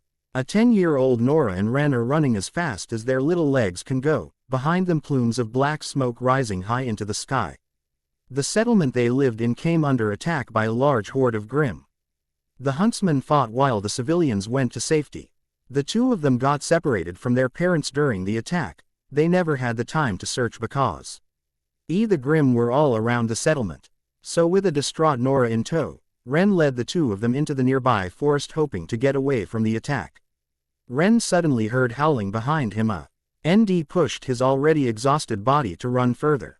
He was forced to stop running when 2 Beowulfs jumped out of the bushes in front of him. He turned around to run only to see his route of escape being cut by another Beowulf and a roughed-up Alpha Beowulf. The Alpha made its way to Ren, who covered a now passed-out Nora, dragging its claw along the ground growling menacingly. It stopped a few feet in front of him and raised its clawed hand. Ren closed his eyes and held his childhood friend close waiting for the strike. It never came. He tentatively opened his eyes and saw a kid not much older than them holding a sword. But that's not what got his attention though. What got his attention was the fact that the Grimm surrounding them including the Alpha was dead. He looked at the kid in awe. Someone not much older than him managed to kill what gave trained huntsmen trouble defeating. He was about to call out to the kid when Nora stirred in his arms. When he turned around, the kid was gone. After the attack they met up with their parents in a safe zone the huntsmen established. They never told their parents what happened since they were a bit in the overprotective side. They tried to find out who their savior was, but the only thing they had to go on was that he has blonde hair, blue eyes and whisker marks on his cheek. There was someone that matched the description, but the guy had no whisker marks and he didn't exactly exude an inspiring aura. Looking at his orange-haired friend, he answered her question with a shrug. Who knows, Nora? He might be here or he might not. Well, I hope he is. Oh, imagine the many legs we'll break. Ren shook his head at his friend's antics. The two friends got up and started to get ready for the initiation. We now go to the locker room where we find Weiss trying to cajole Pyrrha into joining her team. Said girl was looking around trying to spot a certain whiskered team. She was so focused in trying to find Naruto that she didn't notice a blonde-haired boy by the name of John Ark flirting with Weiss. She didn't notice herself hurling her spear at John when Weiss asked for some help. She did spot Euclid, who if even she didn't like it was worried for the same reason she is worrying. After recalling her spear with her semblance, she made her way towards Euclid, who was now talking to RWBY and Yang, followed by Weiss. Hello again. Hello. She and Weiss greeted, which was returned by an energetic RWBY and miffed Yang. She looked to EU and EU caught the silent question, have you seen him? She shook her head. The sisters. And Weiss wondered what the two were silently conversing about. Weiss turned her attention to Yang. What's got you in a bad mood? Yang huffed and looked away but answered nonetheless. Nothing. RWBY sighed at her sister and asked what she was supposed to ask Euclid earlier. We were looking for Naruto. We haven't seen him since last night. RWBY was cut off by Yang, who spoke in an angry tone. Oh, forget it, sis. He probably decided to go away again. He did it back then. Wouldn't be surprised if he did it again. RWBY looked at Yang in disappointment. Did she really have low trust in Naruto? Naruto promised her, not verbally, here to stay. And if there's one thing that Naruto was good at, it was keeping promises. The big cookie he baked her when they were children was proof enough. Unno. WN to her Weiss of the same opinion, although in her case the promise was, in her mind, a date they went on. Pyrrha was about to refute what Yang said, but the announcement came that all initiates are report to the cliff overlooking Emerald Forest. She and Euclid hoped that Naruto would be at cliff when they get there. If he isn't, then the blame would be on her, since they basically left him behind even if they didn't want to. At the cliffs Ozpin and Glinda stood waiting for the beacon initiates. Glinda is on her scroll doing whatever it is she does and Ozpin is drinking coffee from his favorite mug. When the initiates arrived he had to raise a brow in confusion, although he should have seen this coming since Naruto never went back to his office to report about the night sweep he ordered him to do. Either the blonde got himself killed by Grimm, which was highly unlikely, or something happened in Emerald Forest that forced Naruto to stay behind. Normally he'd have to cancel or delay the initiation in order to conduct the search, but Naruto is a very skilled individual, but there is still the matter of which team he'd put him in. I'll just put him in whichever pair finds him first. Ozpin thought. If he's lucky he might just get revenge on the pranks the young blonde did in the past. When the initiate stepped on the launch pad he gave his speech that he does every initiation. As he is doing so he inspects the lined up teens one by one and noticed Pyrrhonikos and Euclid Hellscythe looking distressed. About what though? Ozpin connected the dots, given Naruto's behavior. And how long he's known the boy, he most likely took the two of them with him and asked the two to go ahead. He paused from his speech when a beep is heard from his scroll. This is quite surprising. Better make this a more challenging initiation for a few others then. The initiates were confused when the headmaster looked at his scroll, then at them with a smile that said, "I'll work you to the bone."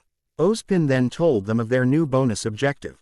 Now aside from the relics there will one more bonus objective. He showed them the live video feed on his scroll, which prompted a few gasps from the students, especially those that knew him. Naruto is on a Death Stalker unconscious, and if the red spot on him were any indication, quite wounded. The person you see before you is a fellow initiate. He has been missing since last night and we've only confirmed his whereabouts today. If any of you manage to rescue him and defeat the Grimm that is holding him, he will be put on your team regardless if the team already has 4 members. At the end of the announcement there were quite a few reactions from the initiates. Pyrrha and Euclid felt that they really should have just waited for him. RWBY, Weiss and John were scared and worried since Naruto might soon be Grimm food. Although the camera was quite a distance from Naruto and the Grimm, Nora and Ren were able to make out the Isker marks on his face, leading them to believe that this might be the same person that saved them years ago. Yang was feeling bad about herself. She thought that Naruto abandoned her them and was thinking all sorts of bad things about him when he was in Emerald Forest unconscious and hurt. She thought that someone probably kidnapped him and dumped him in the forest where got swarmed by Grimm. Her eyes turned red and she punched her fists together. If she finds whoever did that, death by Grimm will be the least of their problems. Ozpin felt a cold chill travel up his spine. Naruto was thinking back to the conversation she had with Kurama last night. Everyone's focus turned back to Ozpin when he asked, "Are there any questions?" John was the only person that raised his hand. "Yeah, Sir." Ozpin ignored him. "Good. Now, take your positions." As everyone got into position, John is still waving his hand. Sir. I've got, a question." Weiss is launched into the air. As he is asking his question, the other initiates get launched into Emerald Forest. "So, this landing strategy thing, what is it? You're, like, dropping us off or something?" RWBY and Glinda looked at John as if he just asked, "What is air?" Did he not see or notice that he's standing on a launch pad? "No, you will be falling," Ozpin answered bemusedly. "Oh, I see. So, like, did you hand out parachutes for us?" Nora went up in the air with a scream of joy, followed by Ren, who just shook his head for the umpteenth time at his friend's antics. "No, you will be using your own landing strategy." "Uzu." "Yeah." Yang winked at RWBY and put on a pair gold aviator glasses and whooped. RWBY got launched a second later. "So, what exactly is a landing straight?" John never got to finish when he suddenly got launched into the air along with the other initiates. Glinda looked at her boss dryly. "Naruto really rubbed off on you, did he?" Ozpin favored to continue to sip his coffee than answer Glinda. Glinda looked at the mug evilly. "Someday, I'll bury you where no one can find you." With Naruto. Naruto sat up from his position on the Death Stalker and groaned. He tried to stretch to get the kinks out of his body and immediately regretted it. The Rasengan did more damage than he though. At least now he knows how his enemies felt when they get hit by said technique.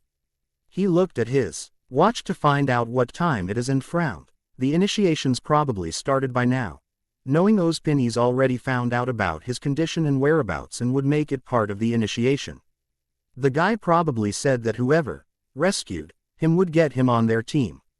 He motioned the Death Stalker to lower itself and got off. He took out the vial he used to summon the Death Stalker and touched it with it. The Death Stalker slowly liquefied and went inside the vial. Once done, he checks himself over. Akatsuki only has one clip each left and it's already loaded into the gun. His AUR levels are full. Well, as full half can be, and his blade is broken. Good thing Akatsuki is fitted with blades. Naruto focused his direction south. If I remember correctly, the temple is right that way. As he stepped forward, he heard a snap behind, prompting him to turn around, guns drawn. He suppressed the growl wanting to come out. In front of him is Jiraiya, and it seems he brought a friend with him. The person with Jiraiya is smaller in stature, wearing a green and white haori, a brown and light brown kimono. But most prominent of all is the mask. The mask looked the same as he remembered it, except for one thing. The Kurigakure symbol is replaced with something that looked like eyes, and Salem's symbol for those wondering. This is the person that set him on his path, the person that gave him his Nindo, Haku Yuki. Who else did that idiot bring back? Naruto thought irritably. He is unable to think about it more because Haku came charging towards him while Jiraiya kept to the sidelines. There is a bit of good news though. From what he found out yesterday, they were brought back as living, breathing beings, and what's alive can be killed. With Pira and Eucliwood some distance away from Naruto. Pira and EU are walking through the forest, their eyes peeled, watching for any Grim or Naruto. The two ended up as partners when Pira, who was about to launch Milo at John, got crashed into by Eucliwood and both fell off the tree she was on. So here they are now par. They suddenly heard a girlish scream echo around the forest. Some girl is in trouble. Eucliwood looked at Pira blankly. That was probably John. They suddenly hear the sound of a gun going off in the distance and they made their way towards it. Unknown to them, the others were also making their way towards it, with one pair bringing some surprise guests. With John. Today is not a good day for John. He started a day off by trying to get the beautiful Snow Angel, Weiss Schnee, to join his team. He about say yes when he suddenly found himself pinned to the wall by a red spear. Then at the cliffs he got unceremoniously launched into the air by Professor Ozpin. Then he thought that maybe his LUCK was beginning to change when he crashed into partner Naruto, who is currently running away from him. Why is she running away, you ask? Well, earlier the two went into a cave and John mistook the sea avenue for the relic site and the Death Stalker's stinger for the relic. He held on to the Death Stalker's Telson for dear life while Naruto tried to put some distance between her and the Grim while thinking up a way to rescue John. To make things worse, sometime during the chase a group of Alpha Beowulfs and Ursa Major started chasing after them. Naruto suddenly changed directions, prompting the of Grim to follow her, but John didn't really care or notice at the moment. He just wanted the swinging to stop. And then he felt weightlessness. Somewhere else, a red and white blur moved through a emerald forest at an impressive speed. Any Grim that found itself in its path found themselves cut, stabbed, or knocked away. The two blurs were relentless in their movement to get to wherever they needed to be. The two blurs slowed down enough for them to be recognizable. RWBY and Weiss, an unlikely pair considering their earlier meeting, but they decided to put that behind them for now. They had an initiation to Pa and a friend crushed to save. They came upon a clearing and they saw the temple with the relics. They also noticed Blake and Yang at middle of it. They went towards them and RWBY made themselves known to the two. Yang and Blake turned around and Yang saw her sister and Weiss running towards them. She smiled and waved. Hey sis. RWBY and Weiss stopped in front of them panting. Blake snorted. While airborne she saw where RWBY and the Schnee heiress landed, and it was quite the long distance from where they were to the temple. Although she couldn't fault them either. Like them, she wanted to get the relics as fast possible and save Naruto. Naruto is her friend, her first human friend. When they first met he didn't shy away from her or avoided her like other humans do. He just stood there with curious eyes and a friendly smile and asked if she wanted to be friends with him, and call her cat ears cute. That didn't mean anything, they are just friends. Just friends. While Blake is having an internal dilemma, the three teens were off to the side conversing. How long have the two of you been here? Weiss asked, panting. Not long. Why? RWBY answered her question with another question. Have you seen Naruto on the way? Yang's smile turned downcast and she shook her head no. The red and white pair also gained downcast looks, but Weiss broke out of it quick. Lian moved to take a gold knight piece from one of the altars and looked at her soon-to-be classmates. Come on, the sooner we get out of here the sooner we can find the idiot. RWBY, Yang and Blake smiled, with Yang having a teasing one. She was about to say something when an Ursa came thrashing into the clearing, prompting the girls to pull out their weapons. A second later a pink explosion occurred on the Ursa's back. Yeehaw! A girl with orange hair shouted. The girl rolled into the ground when the Ursa collapsed. Ah! It's broken. The girl started examining if her ride is still fixable. While a boy with long black hair leapt from behind the Ursa and used the bones jutting out of its body for support. Nora, please, don't ever do that again. The boy said while panting. He looked to his partner only to see a pink outline on where she was. Nora was at the altar looking at gold rook piece and balanced it on her head while singing. I'm queen of the castle Tilda, I'm queen of the castle Tilda. Nora, he, coming Ren. The four looked at the girl with dull eyes, with Blake asking the obvious. Did that girl just ride in on an Ursa? Yang is once again cut off when Naruto came running into the clearing with a large death stalker followed by a horde of bewolves and Ursa. Did she just run here with a horde of Grimm on her tail? Blake asked with a disbelieving tone. Who in their right mind would just run into a clearing full of students with a horde of Grimm? Naruto apparently. They were startled when John and Euclid crashed in front of them with Euclid on top of John with the same blank face she always wore. Did they just fell out of the sky? Blake once again asked with more confused tone. Where did Euclid even come from? Yang meanwhile is getting annoyed with all the crazy things that keep happening. Two figures wearing futuristic-looking armors came walking out of the forest beside the temple. One had brown armor while the had maroon armor. See Lopez, I told you this was the right direction. The one in maroon armor spoke. Yo soy el que te dijo que ir a la derecha, idiota. The now named Lopez spoke in an unknown language. Since no other language other than English is confirmed in Remnant, Spanish will be considered an unknown language here. Don't worry Lopez, I won't tell the commander that you lost your sense of direction. The maroon color soldier comforted Lopez. That did it for Yang. Her eyes turned red and she shouted while spewing out fire. I can't take it anymore. Could everyone just chill out for 2 seconds before something crazy happens again? She then turned to the two newcomers with a glare that scared the hell out of them. And who the hell are you two? She asked them while readying Ember Celica. The one in maroon armor hid behind Lopez. Shit. Answer her Lopez. Estoy Lopez y este idiota as Simmons.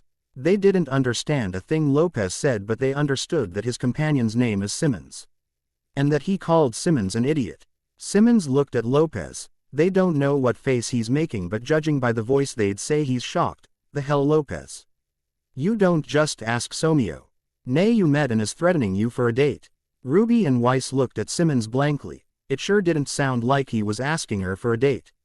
They thought, while Yang's eye twitched in irritation. If anyone's asking her for a night in town it'll only be a certain whiskered teen, after beating him up for worrying her of course. Naruto landed in heap in front of the group. A few moments later YRRHA crashed in front of them in the same condition. Great. The gang's all here. Now we can die. Yang started to rant but is once again cut off when the sound of an explosion resonated across the sea. Leering, prompting Yang to groan in exasperation. What now? Her answer came from Pyrrha, and her answer both relieved and worried her. That was Naruto. Pyrrha answered while holding her side in pain. That blue energy ball packed a punch. Her answer elicited gasps from the assembled group, especially from Yang, who started shaking her back and forth. Where? Pyrrha pointed to the north. He's not far, but we need to hurry. When you and I got there he was very fatigued while engaging two unknown men wearing masks. They also seem capable of harnessing nature's wrath without the aid of dust, particularly fire, ice and wind.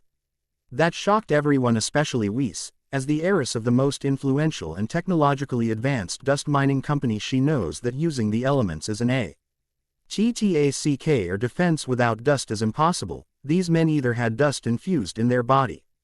Dust infusion is very dangerous. Even infusing just one type of dust element can cause a great amount of strain on the human body, but they'd be crippled for life at worst or dead at best. Either these men were part of an experiment or something fishy is going on. Blake meanwhile was worried when Pyrrha mentioned that the men wore masks. Did the White Fang find out where she was already? But how? She made sure to cover all her tracks. She shook her head. For all she knows, this could just be another group that wore masks to conceal their identity like the White Fang does. Yang didn't care about any of that. She already lost Naruto once, she won't lose him again because this time might be permanent. She ran as fast as she can to the north, followed closely by Pyrrha, Weiss and Blake. RWBY and Euclid already left before anyone even noticed them gone, leaving John, Naruto, Nora, Ren, Lopez and Simmons. Wait, what about the Grim? John tried to call them back but they already gone. He looked to the Grim horde, just wanting nothing but tear them apart. Did that Beowulf just look at him while lips? Looks like you need some help. Simmons and Lopez stepped beside them, with Simmons holding battle rifle and Lopez carrying a heavy machine gun turret he got from somewhere. And the Reds and Blues will be using the same weapons they use in the series and will simply be called as they appear. John felt a little better when he saw Lopez carrying around that big gun. He slapped his face a few times and readies Crocia Morse for the fight about to happen. All right everyone, we need to make sure these Grim don't get past. All right, John shouted, and everyone smiled and readied themselves as well. Nora twirled her Monhild and slammed it on the ground with a smile that spelled doom for any Grim that gets near her. Ren aimed Storm Flower at the Grim with narrowed, ready to shoot down any Grim that managed to get past the others. And Naruto took out a bow. Its teal-colored upper and lower limbs glistened slightly in the sun and its grip is a metallic gray. Uten can be found on the side of the grip, and Naruto pushed it and the bow split into two and each of the bow's limbs gained an edge to them, making them into swords. Lopez looked at Simmons. Espero que usted muera una muerte espantosa. Ah, thank you Lopez. The two sides got into an intense showdown with none of them making any moves. They didn't need to wait for long because the Grim made the first move. John, Naruto and Nora charged at the enemy with Ren, Simmons and Lopez providing cover fire. A few of the Grim found themselves lying on the forest floor under the intense barrage of machine gun fire. Another Grim found its head smashed when Nora whacked it hard with her hammer. She used her hammer to propel her away and into another Grim, hitting it on the side of its face. Naruto meanwhile is slicing Grim left and right while keeping an eye on John. She was very suspicious of John at the moment. The guy attends a school where they train warriors to fight against the Gree. And he doesn't even know the most basic of things a huntsman should know. She'd let it slide for now, but she will be confronting him about it in the future. The blonde of Naruto's thoughts meanwhile. Is fighting a Beowulf with some difficulty. He sidestepped a slash from the Beowulf and brought his sword down on its arm, cutting it off. It roared in pain and John quickly stabbed it through the chest, quickly killing it. He leaned down in order to catch his breath. This isn't so hard, he thought while panting. He noticed a shadow looming over him. He looked up and paled. The Death Stalker is right in front of him. The Death Stalker is looking at John in irritation. This is the monkey that was trying to catch its tail and had the audacity to treat it like a swing, laughing all the way. Unfortunately, it lost track of said monkey when it got out of the cave, so it followed the golden-furred monkey, and boy was that a good idea. Here is the little ruffian now shivering in fear, and it should better just kill it now so it can go and kill the little monkey's friends.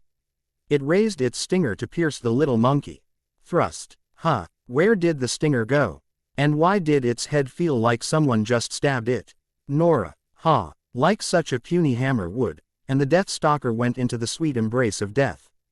John is looking at the now dead Grim in front of him, its golden stinger lodged in its head. He shakily stood up, having just lived through his first near-death experience. He was startled when someone suddenly had gotten hold of him and started checking him over. It was his partner, Naruto. You all right? It didn't get you with its pincers, did it? Naruto asked calmly while examining him for any wounds. John looked away as if ashamed to even look at her. I'm pathetic, aren't I? I was acting all tough earlier, but he was cut off from his pity party when he felt his partner's hand on his shoulder. He looked at his partner and he found her giving him a soft smile. It happens to all of us, John. You're not the first and you won't be the last. She stood up and offered him a hand which he took. She pulled him up and pushed his sword and shield to him. Come on, we still have plenty of Grim to take down. John raised his sword and gained a determined look and looked to his partner one more time. Naruto gave him a nod and a smile as if saying, "You can do it, John." He looked forward and charged the Grim with Naruto moving closely. If she's putting her belief in me this much, then I won't let her expectations down. With Naruto. Clang. The sound of metal meeting metal is heard in the forest. A figure crashed into the ground, kicking up smoke and dust and creating a small crater. Two figures wearing masks, Jiraiya and Haku, landed just outside of the crater. 5 bluish chains shot out of the smoke. Haku managed to get away in time, but Jiraiya wasn't so lucky. One of the chains wrapped around his ankle and swung him around like ragdoll, smashing him into the trees and the ground. Haku was about to help the Toad Sage when he found himself blocked by a familiar side-wielding girl, and this time she brought another side-wielding girl. Yuke. Leewood and RWBY arrived at the place where Naruto is at just in time to stop one of the attackers from helping his comrade. So, what's the plan? RWBY asked EU, since from the look of things she's probably fought him earlier. We need to make sure this guy doesn't interfere with Naruto's battle. Naruto can easily take on the other guy, but this one is quite fast, and if they're together they can outmaneuver and overpower Naruto. RWBY's imagination. Leewood is looking at RWBY with tears threatening to spill out of her eyes and her lips shaking, and she spoke in shaky voice, "We need to make the bad man doesn't get to his friend, or Naruto will." RWBY grasped EU's shoulders with wide teary eyes. "Don't worry, EU. We won't let them hurt Naruto anymore, so don't cry, okay?" At the end of the sentence, RWBY was close to crying herself. EU's sweat dropped. Why does everyone aside from Naruto like this? She gained a serious expression, prompting RWBY to do the same, and they looked at their appointed enemy. They just needed to keep the guy busy while waiting for the others to arrive. How hard can that be? Last time, you think that guy is also here in Beacon? Now aside from the relics there will one more bonus objective. Some girl is in trouble. I'm queen of the castle tilde. I'm queen of the castle tilde. Espero que usted muera una muerte espantosa. Don't worry, EU. We won't let them hurt Naruto anymore, so don't cry, okay? The sounds of shooting and metal hitting metal are clearly heard in the forest near Beacon. A male garbed in a white mask trying to fight off 2 side-wielding girls. If the man could growl he would, but being a soul who was brought to the land of the living and put in a flesh body only to fight, he could not do so. He landed on a nearby branch and looked down at his opponents. He looked at the side-wielding girl in red. The girl was inexperienced and impatient and had made many mistakes. Mistakes he capitalized to the fullest, but is always unsuccessful in his attempts. He isn't unsuccessful because of the girl herself, no. It was the other side-wielder that is giving him the most problems. He looked at the other side-wielding girl with long white hair. Because of her blank face he really couldn't tell what she's thinking. Back when he was still alive, though he couldn't remember completely who taught him, he was taught to study every move a person makes, because even the tiniest of twitches or movement the human body makes can give you an idea is probably feeling or about to do. This girl, however, he can't read. She is calm, very calm. The only thing he can read from her, and it is quite obvious at this point, is that she won't let him touch even a strand of hair on her companion, and that he will not be able to help Jiraiya test Naruto. He suddenly looked slightly to the right and frowned behind his mask. 3 more signatures are heading straight toward him. This is bad. Her orders were only to test Uzumaki, not make themselves known by fighting upcoming huntsmen in training. Haku had to quickly dodge because once again the girl in red is upon him, her scythe chopping off the branch he was standing on a few seconds ago. RWBY fired off a round, twisted her scythe and used the recoil from the shot to make an upward diagonal slash at Haku. Her blade hit Haku, but Haku's body exploded in smoke, and when the SMO K dissipated. It revealed a log that is diagonally cut in half. Ruby's eye twitched and her grip on Crescent Rose tightened. This has been happening repeatedly for the whole fight. She didn't even neigh. To turn around to know that the masked guy is behind her trying to hit her and that EU blocked him, again.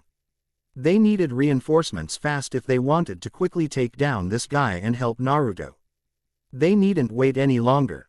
Their reinforcements came in the form of a blonde missile nailing Haku on the cheek, launching him straight through a tree. Ruby's eyes widened in relief at the sight of her sister. And the fact that she hit the guy was a plus. She grew even more relieved when Weiss, Blake and Pyrrha appeared. "What took you guys so long?" she asked, a little out of breath from the fighting. Her partner looked at her irritated. "Well, excuse us, not all of us have a speed semblance." Yang suddenly appeared in front of Ruby, checking if she got hurt during. "You all right, sis? You didn't get hurt, did you?" Ruby got red in the face, getting embarrassed by Yang. She understands why she does it, but can she do it when there is no one around? Blake and Pyrrha went towards EU, who was keeping an eye out for the Haku. "Where's the other guy?" Pyrrha asked while also keeping an eye on her surroundings. She received a shake of the head as an answer, meaning the long-haired man is fighting Naruto. She looked at EU and saw she is quite tired. Her hand is already shaking from all the fighting she's been doing. Ruby is the same but could still carry on for a little longer. She spot movement on her peripheral vision and immediately shifted her weapon to its gun from and started shooting at it, getting the others' attention. Then the sounds of blades clashing got their attention. And they saw Blake engaging the masked man in close quarters combat with her weapon Gamble Shroud blocking the needle-like weapons or Senbon the man is using. Yang and Weiss were about to move into HELP Blake when another masked man blocked them, who looked exactly the masked man Blake is fighting. Does this mean on top of being able to use the element of ice without ice dust, he has dual semblances? Teleportation and cloning, and before someone calls me out on this, for the people of Remnant, Kawarimi may as well be a teleportation semblance. Yang started throwing Ember Celica enhanced punk. He's in kicks at the Haku lookalike, who expertly parries them away and landing a few hit of his own. Weiss used her glyphs to quickly get behind Haku and stab him from behind. Haku flash kicked Yang dodge Weiss, and when he landed behind her he Spartan kicked her into Yang, knocking both of them into the ground. Haku's body popped into smoke when Ruby shot at him, prompting an irritated shout from the girl. Why does he keep popping into smoke? Blake, with the help of EU, managed to defeat the other one. Pyrrha looked around confused. I don't get it, where is the real one? One of the two S. Would have left a body behind unless. Pyrrha's eyes widened in realization. This was just a diversion. His objective was to get past Ruby and EU in order to help his associate and Yang, launching him straw. It through a tree was the perfect opportunity to do so. The clones were just to keep them occupied. She turned around and saw Blake nodding at her. It seems she's come to the same conclusion as she is to what just happened, and Blake turned to Yang and Weiss. Come on you two, we need to get a move on. Yang and Weiss nodded. Ruby followed after them. Wait, I'm coming with you. Weiss shook her head. No Ruby, you've already done enough, you need to get some rest. Ruby stubbornly shook her head. I can still keep going. Listen you dolt, you are not coming with us, you can barely stand as it is. She admonished Ruby. No, he's my friend Crush. I won't just sit here doing nothing knowing he's in danger. Ruby insisted but said the Crush part mentally. Weiss was about to again convince RWBY to stay when she felt a hand on her shoulder. She turned to see Yang shaking her head. She sighed, then groaned once she saw Pyrrha and Euclid moving to join them. You too? She asked, and of course she gets a nod in return. She palmed her face, getting her a few confused looks from the others. This was not how she planned this to down. It was just supposed to be her, Blake and Yang, then she'd leave them in the dust. Then she'd arrive just in time to save Naruto like a knight in shining armor, and then she's profess her love for him, then they'd live happily ever after. She doesn't care if anyone says it's reversed. Everyone falls for the knight in shining armor act. Everyone. Why? She asked, just for the sake of it. Because he's our partner. Silence. A tumbleweed rolled past them. WHAAAAATTT. With the others. John, Nora and Nora are sitting on the ground exhausted. Naruto is looking around for any remaining Grimm alongside Lopez and Simmons, all around them the bodies of dead Grimm slowly dissolving. Deciding to get to know the two people that helped them, Naruto struck a conversation with them. "So, what's the deal with you two? What, K?" the two armored men asked in unison. Naruto rephrased her question. "What are you two doing here, in Beacon?" "Sorry ma'am, we can't really say, top secret and all that stuff."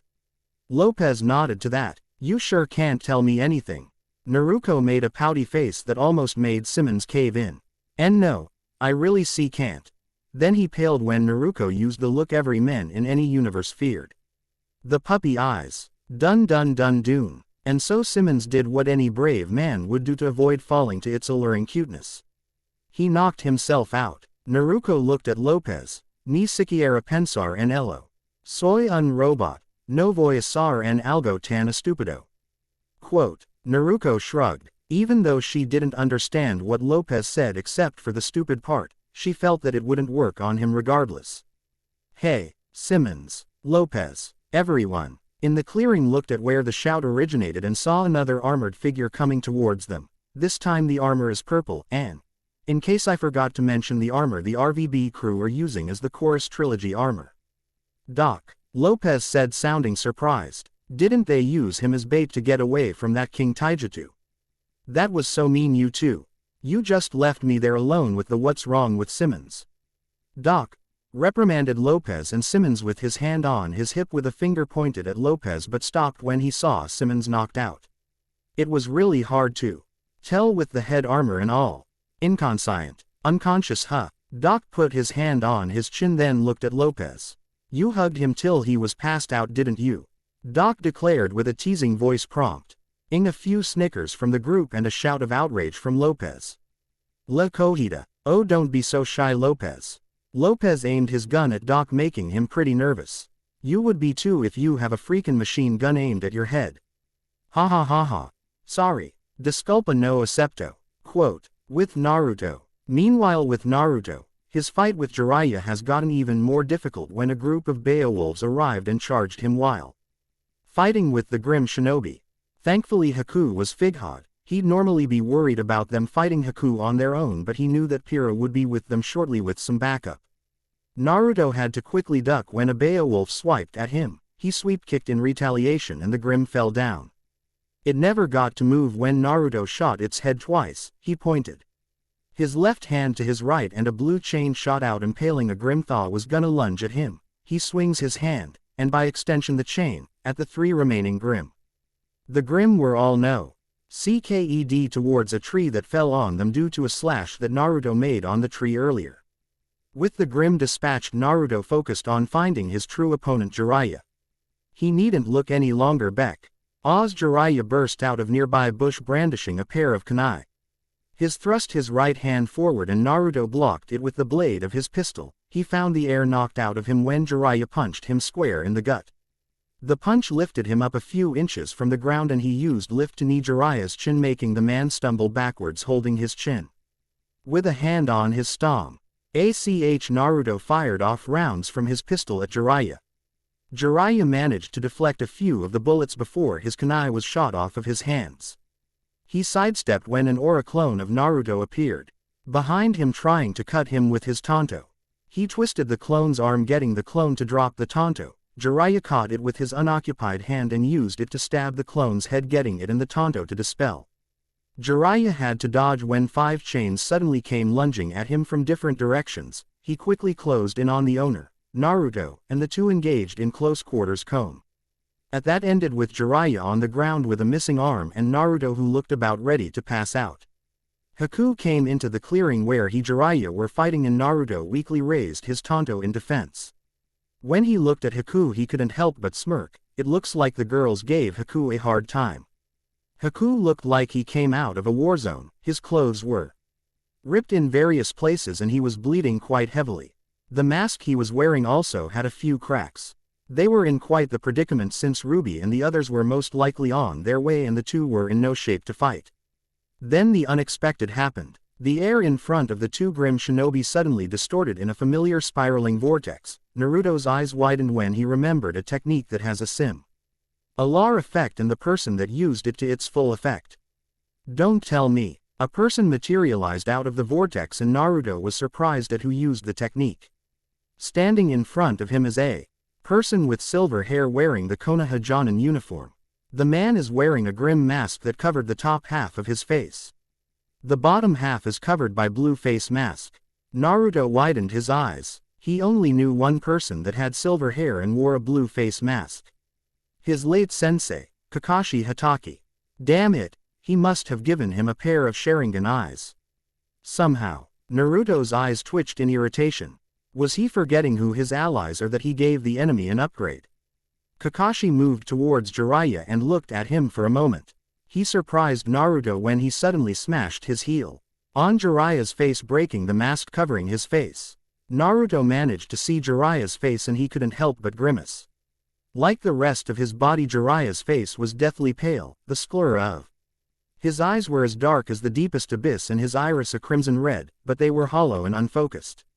A moment later Jiraiya's body burst into particles of light that dissipated into the sky.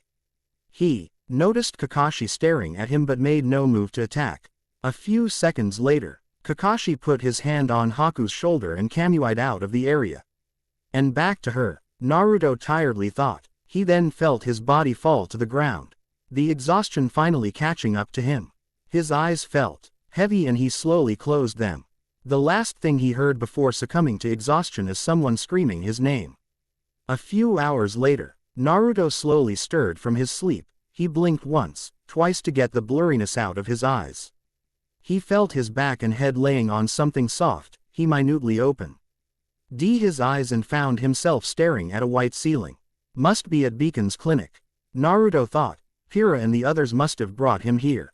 He tried to sit himself up but he felt a weight on his chest making him unable to sit up. He raised his head up a little and the first thing he saw was long blonde hair.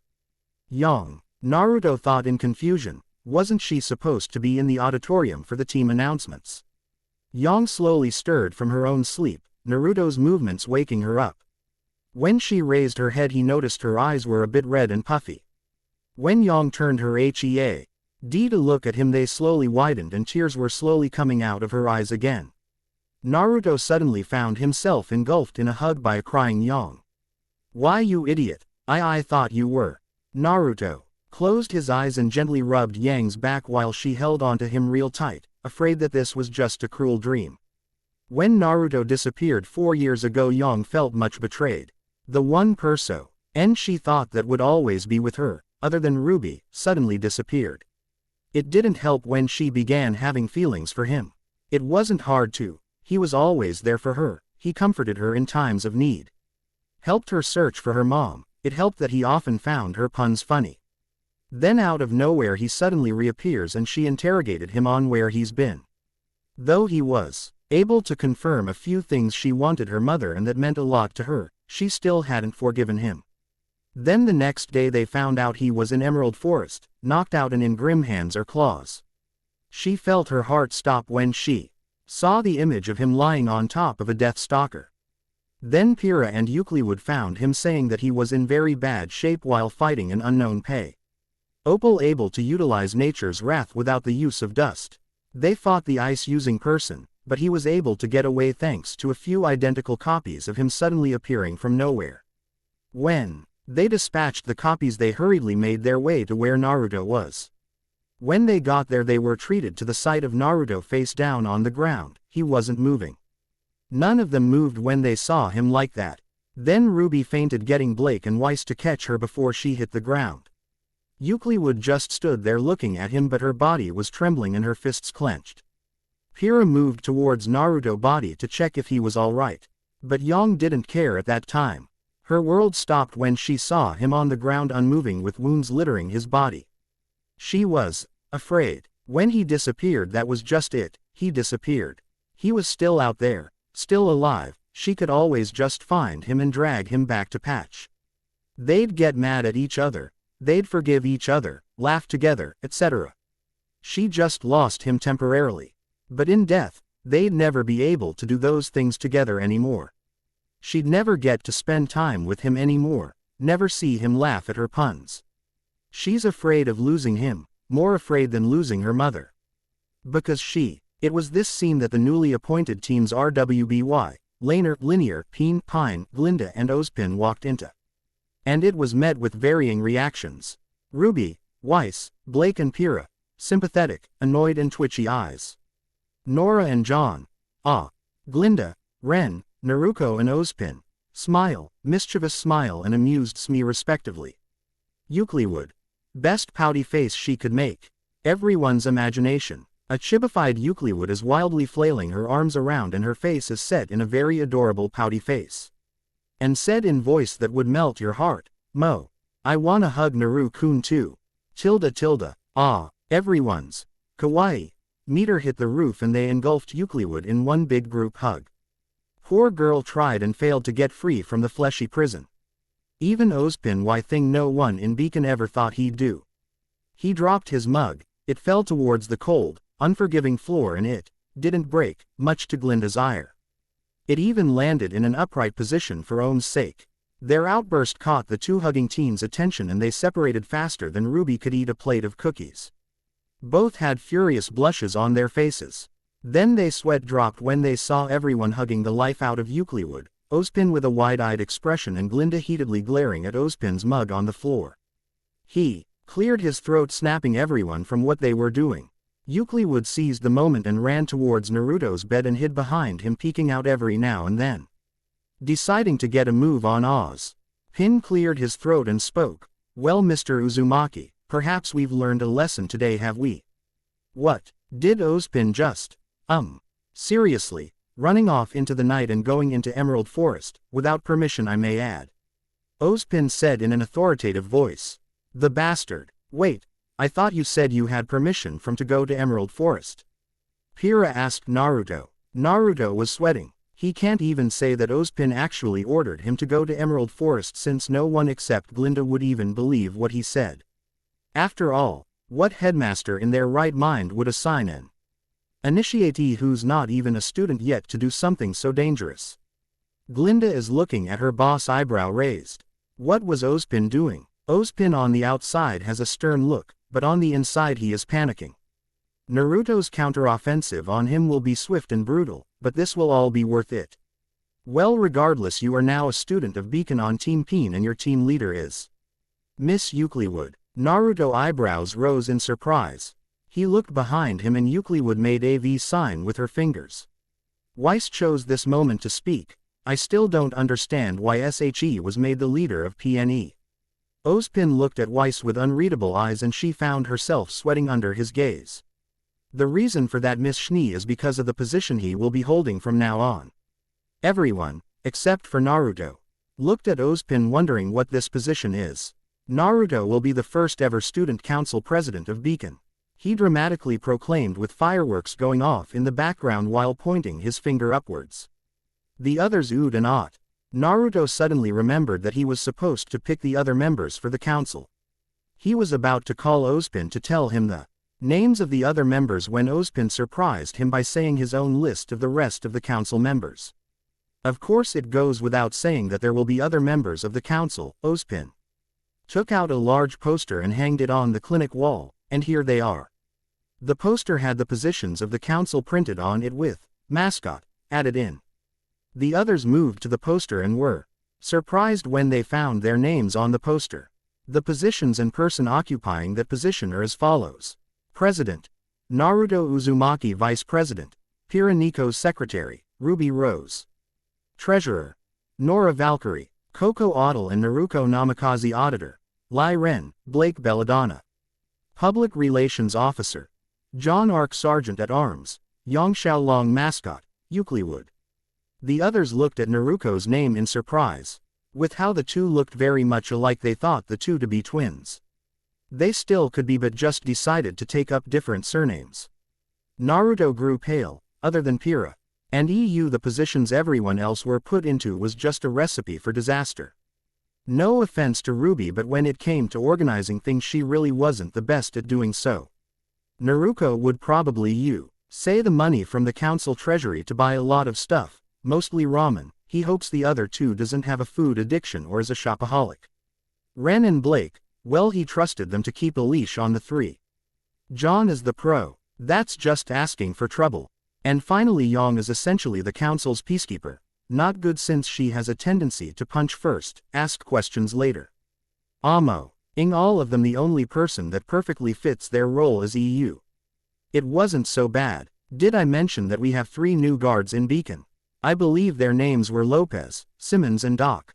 Bang. Everyone jumped in surprise when Naruto knocked himself out by headbutting the wall. Did he just knock himself out? Blake asked in irritation. She still hasn't had that talk with him. Everyone nodded and looked at Naruto dully. Had they kept an eye on the door they would have seen a shadowy figure looking at RWBY with a malicious smile while holding a plate of cookies. Last time. Why does he keep popping into smoke? Ellipsis. Ni siquiera pensar en ello. Soy un robot. No voy a ser en algo tan estúpido. Quote. Ellipsis. Why you idiot. I thought you were. Ellipsis. Mo. I wanna hug Naru-kun too. Tilde. Ellipsis. Naruto W. I'll be the first ever student council president of Beacon. Ellipsis. Did he just knock himself out? After Naruto knocked himself out, the newly appointed teams RWBY, Laner and PNE and the 2 professors exited the room to let the blonde sleep off his self-inflicted knockout. The B of RWBY though stayed behind. When asked why she responded with, "We still haven't had our talk." RWBY nodded in understanding, since the 2 never did have the chance to have that conversation with everything that's been happening. Yang, and surprisingly Pyrrha, were quite averse to that idea. When asked, Yang didn't answer, and the same could be said for Pyrrha. Wait, why am I against it? She took another look at Naruto, really looked at him, and now that she thinks about it he looks vaguely familiar. She felt that she's seen him before.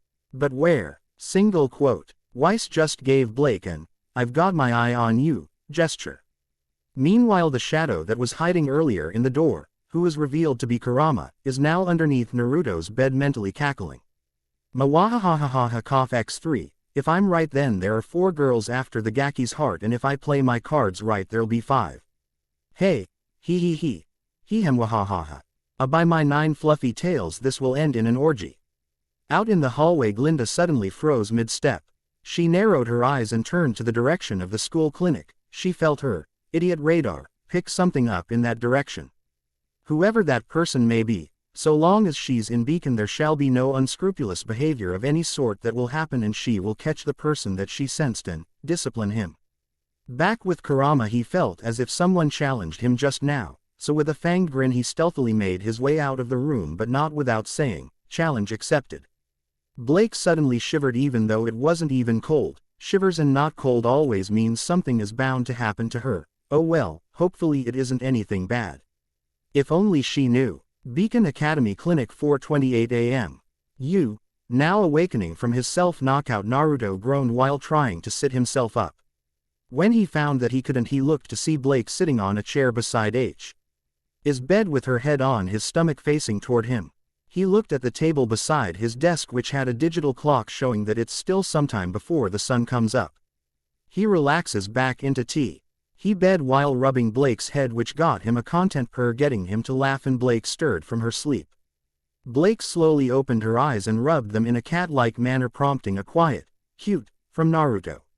She stretched to get the kinks out of her body, not aware of what her stretching was doing to the blonde, suppressed a blush.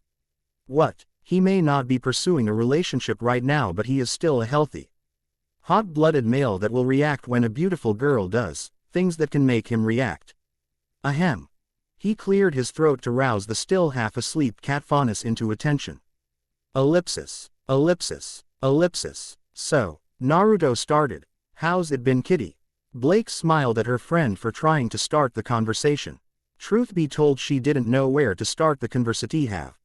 She had a lot of things she wanted to say to him, chief among them was, like Yang's, "Where did you go?" Naruto was her first human friend, one she made during a time when humans were very racist towards Faunus. In fact, when they first met she never thought they'd end as close friends. When their first meeting wasn't exactly a good first meeting. It went something like this. 11 years earlier, streets of Vale, Faunus Rally.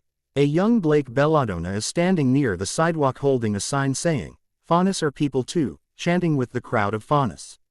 Because of how loud it was, she never noticed young Naruto approaching her from behind.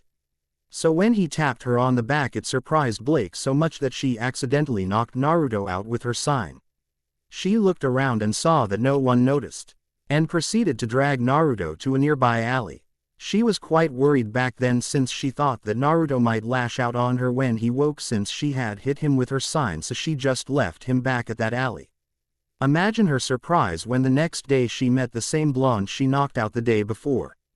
Asking her to be friends, she nodded absent-mindedly, and she found herself getting dragged from place to place. Even though a lot of shops refused to serve them, it was a very enjoyable day for the both of them. At the end of the day, when she asked him why did want to be friends with her, a faunus, she was quite surprised with his answer.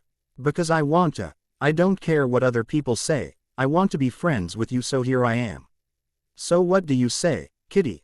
And from that why forward, every time Naruto was in Vale, he always visited his Kitty-chan, as he would call her back then. While at first his nickname to her was somewhat insulting and annoying, she slowly got comfortable with him calling her that. I've been okay, Whiskers. What? Whiskers was something Naruto didn't like to be called back then, and since he was calling her kitty, she's been calling him Whiskers. Now to her question, so where've you been for the last 4 years?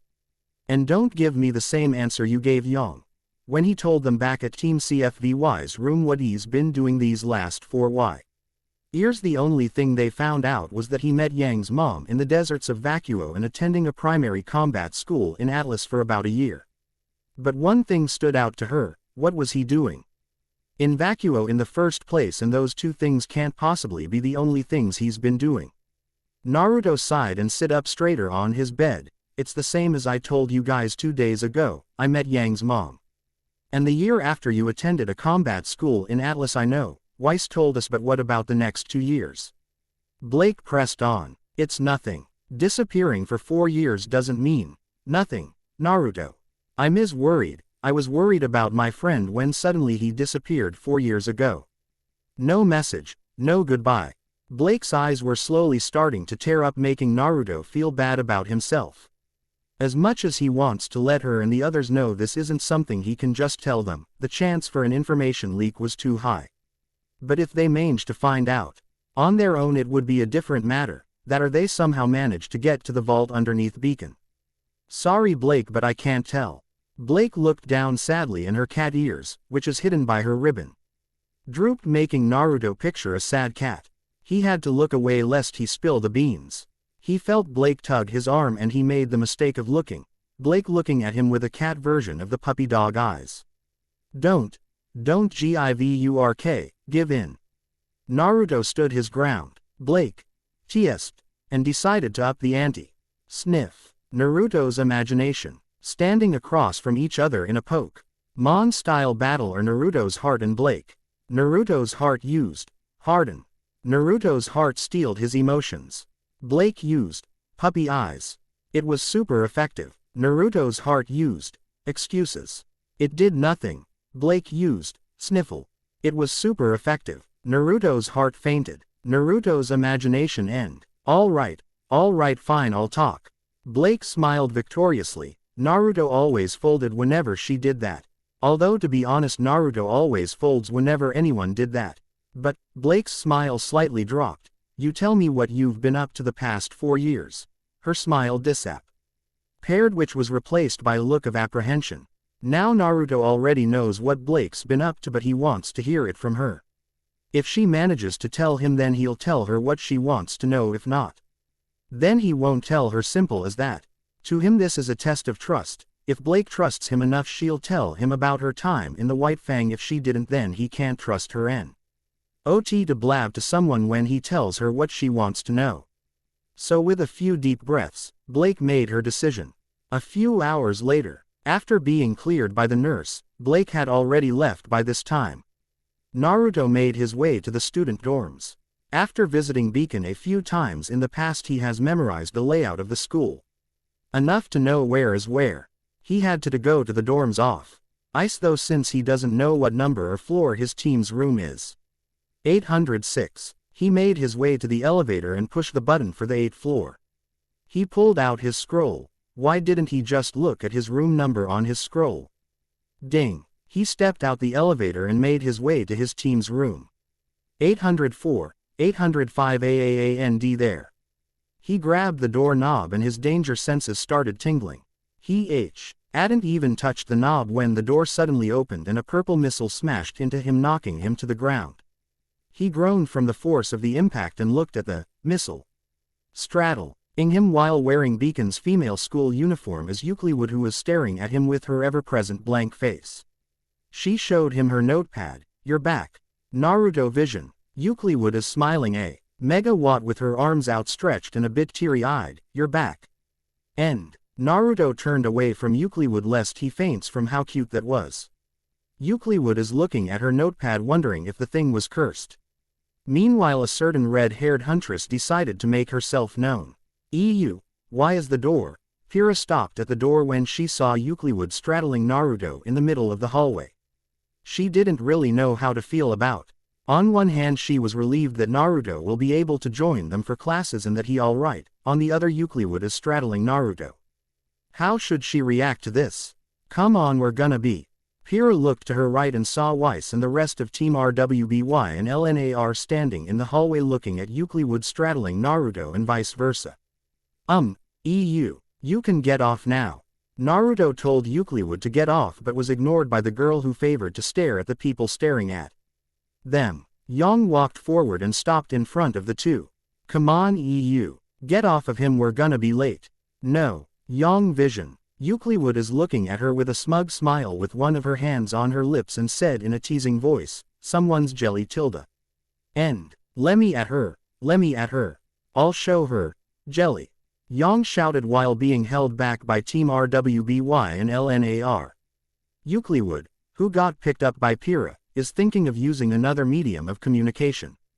Naruto clapped a few times to get their attention, which it did. Now, where are you people going? Everyone looked at him dryly and answered in unison, class. No, you aren't. Council meeting is today. The map's been sent to your scrolls already, so head there while I fetch Coco and Velvet. Oh, and don't worry about the professors. Ozpin let know ahead of time. He sent a picture of a map to the SC room to their scrolls earlier when he texted Ozpin for directions on where the SC room is. The teens looked at their scroll and lo and behold, a picture of a map was sent to their scrolls. Anyway, I need to take a shower, so I'll meet up you guys there. He went inside their appointed room. Team LNAR made their way to THNG. Good morning and goodbye to Team RWBY and PNE. The remaining girls looked at one another. RWBY lamely started. I'm gonna go wait inside their room. Yang went inside Team PNE's room followed by Euclid. The rest shrugged and followed them in. They had nothing better to do anyway since they weren't going to attend classes today, so might as well wait for the Naruto. A few minutes later, the sounds of screaming and loud slap echoed throughout the dorms. So let me get this straight. Just yesterday Ozpin announced that Beacon will have a student council that you are president of and that I am a part of said council. Did I get anything wrong? Coco, who was wearing the female school uniform of Beacon, asked while looking at the large glowing red handprint on Naruto's cheek with amusement. No, Coco shrugged. Sure, whatever gets me out of classes. Oh, can you also get Velvet? At the end of his request, Coco's eyes held a certain gleam to them. Oh, yeah, she'll be serving as a secretary alongside RWBY. Naru, to rub the back of his head sheepishly. Don't worry, I'm sure she'll accept. Coco nodded, understanding why he'd want Velvet. You think? Naruto asked uncertainly. I'm sure. Thank goodness. Naruto slumped in relief. Thank goodness indeed. Now wait right here, I'll go get her. Coco went back inside the classroom in a very good mood. It seems Velvet made a very good impression on the blonde. A good thing really if you ask her. Outside of their team, Velvet doesn't hang out with other people all that much due to her faunus heritage. She's tried to get the girl to hang out with other people but to no avail. So to see someone interested in her, someone they know, is a good thing for Velvet. Naruto seemed like a nice guy and didn't seem to mind if someone was faunus or not, which is huge plus for someone like Velvet. Hey Velvet, said girl looked at her from her seat. Come on, we've got a meeting to attend to. Velvet tilted her head in confusion. What meeting? Ms. Ottle, from what they heard you are the only member of Team CFVY that is on the council. A professor with messy green hair wearing disheveled white shirt and dark green pant with a pair of round opaque glasses interjected.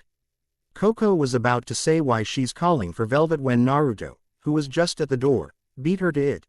Don't worry about it, Professor Oobleck, she's part of the council now, and yes, I'm aware her name wasn't in the list when it came out, but I'll deal with it.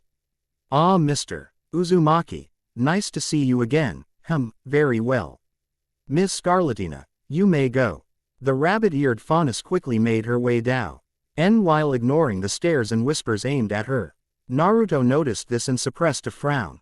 When she got to the door, Oobleck closed it and continued with his caffeine-enhanced lecture. The group of three made their way to the SC room in silence which was soon broken by Naruto. We didn't properly got introduced the last time we met, that's an understatement. Anyways, the name's Naruto Uzumaki. Naruto stretched out his hand for Velvet to take, which she did. Velvet Scarlatina. Velvet introduced herself with a smile, feeling comfortable around Naruto. And I already know who you are. Naruto cut her off, which earned him a pout. She was gonna wow him with a Coco-ish introduction, damn it. Unknown to the three teenagers, they were being watched by an orange-furred fox that's currently hanging upside down on the ceiling. When Kurama arrived back at Patch after checking up on Naruto, Kurama felt he forgot to do something. It was only after eating the plateful of aphrodisiac-filled cookies he was supposed to use on the Rose Girl did he remember what he was supposed to do. So after an hour of relieving himself, which Larry is on cleanup duty, he ate his way back to Beacon to do the first phase of his operation. When he arrived at Beacon, he immediately went to the clinic, which in hindsight was a waste of time since knowing Naruto he'd been out of there already. And after a few more hours of searching, he finally found him along with two other females, one of them to his happiness as one of the targets. Among the targets, he was very invested in this one since, in his words, rabbits are a fox's prey, and while Naruto isn't a fox faunus, he is a fox in spirit. And because of that, it only makes sense to Kurama's logic that Naruto be chasing after a bunny girl. There is a problem though, and that problem is in the form of one Coco Ottle. The girl is an unknown variable in the plan and dangerous, most of all dangerous. If Yang was wild, Coco would be Wildex 2 plus Madara, and that's saying something, and his decision isn't bias or anything, because it most definitely is not. Promise. It most certainly had nothing to do with shudder. Don't think about it. Repress. While Kurama was dealing with his issues, the three made it to the SC room, which was on Beacon's east wing. Naruto opened the door and motioned them in, earning a thanks from Velvet and a wink from Coco. Shaking his head in amusement, he went inside and closed the door, but not fast enough that Kurama got in. Naruto looked at the three teams, who was now joined by Coco and Velvet, talking to each other, though the female members of his team and RWBY avoided eye contact with him, much to the confusion of Team LNAR and Velvet and Coco's amusement. The SC room was quite large. In the center of the room is a large ornate round table that could accommodate all council members and still have a few seats vacant. 3 large stained glass windows, each window had an animal with tails ranging from 1 to 9. The 9 animals formed a half circle with the animal with 9 tails, a 9-tailed fox. In the middle, there were also scarlet curtains on the side. Coco whistled at how extravagant and over the top the room was, especially the stained glass window. Velvet was looking at the animals on the windows, particularly the 9-tailed fox. Naruto walked toward his chair and called for the others to do so as well. Naruto cleared his throat and got the Saint BSC meeting underway, although some of us already know each other. Introductions are still in order. Naruto started off the introductions and the rest was done in order of the SC member list. Euclid's intro was surprising, since instead of a notepad she used a speaking aid, and just imagine Steph N. Hawking's voice. The others were confused as to why she used a different method of communication. Euclid's reason, not that she'd tell anyone, is because the notepad always seems to make people hug her or go gaga over her. So to stop that, she used a speaker aid so that way nobody would. To be honest, she hasn't found out why people go gaga over her when she speaks using that notepad. Then it Stands to reason that people would no longer do whatever it is that compels them to do when she uses that notepad, right? Unfortunately no, evidence being she's currently being suffocated by Coco, who was shouting how cute she was. Maybe she should just not talk. Naruto, while amused, is now worried about Euclid since she's turning into different shades of blue. Coco, said girl looked at him, put you down. No response. Now, Coco reluctantly let Euclid down, mumbling about how life was so unfair. Euclid ran behind Pyrrha but would peek over her shoulder every now and then. As Naruto as about to start the meeting, he was cut off with a question. Not sound rude, but why is Velvet here? The question came from RWBY. Some of them agreed with the question while the rest guessed that the girl will most likely be a member. Velvet tried to make herself seem small when everyone looked at her. To her relief, Naruto answered RWBY, which made everyone shift from her to him. Velvet, RWBY will be working alongside you as assistant secretary. I figured that you might need the extra help. Or rather, she'd be the one helping Velvet. RWBY, great when it comes to weapons and battle, but when it comes to things like organizing and the like, no. Oh, thanks. RWBY's beaming smile and genuine gratitude inside for his thoughts a while ago. Now that we're all acquainted with one another, I'll be going over our duties as Beacon's student council, but first, how many of you have been part of a club during primary combat school? Everyone raised their hands. The SC will function the same, the difference is we'll be planning school events, executing said school events, go on missions. Wait, hold on a second, did you say we'll be going on missions early? Weiss interjected. Naruto nodded. Yes, naturally the decision as to whether or not any of you can come on said mission is up to me, and right now aside from Pyrrha, Coco, Velvet and Blake, the rest of you are not yet ready. Yang Sud. Enli stood up and banged her fists on the table, slightly making cracks appear. What?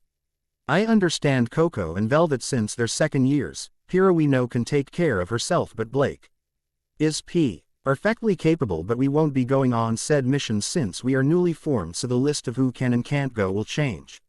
Yang sat down but was visibly a tad bit angry. Of course, what Yang D.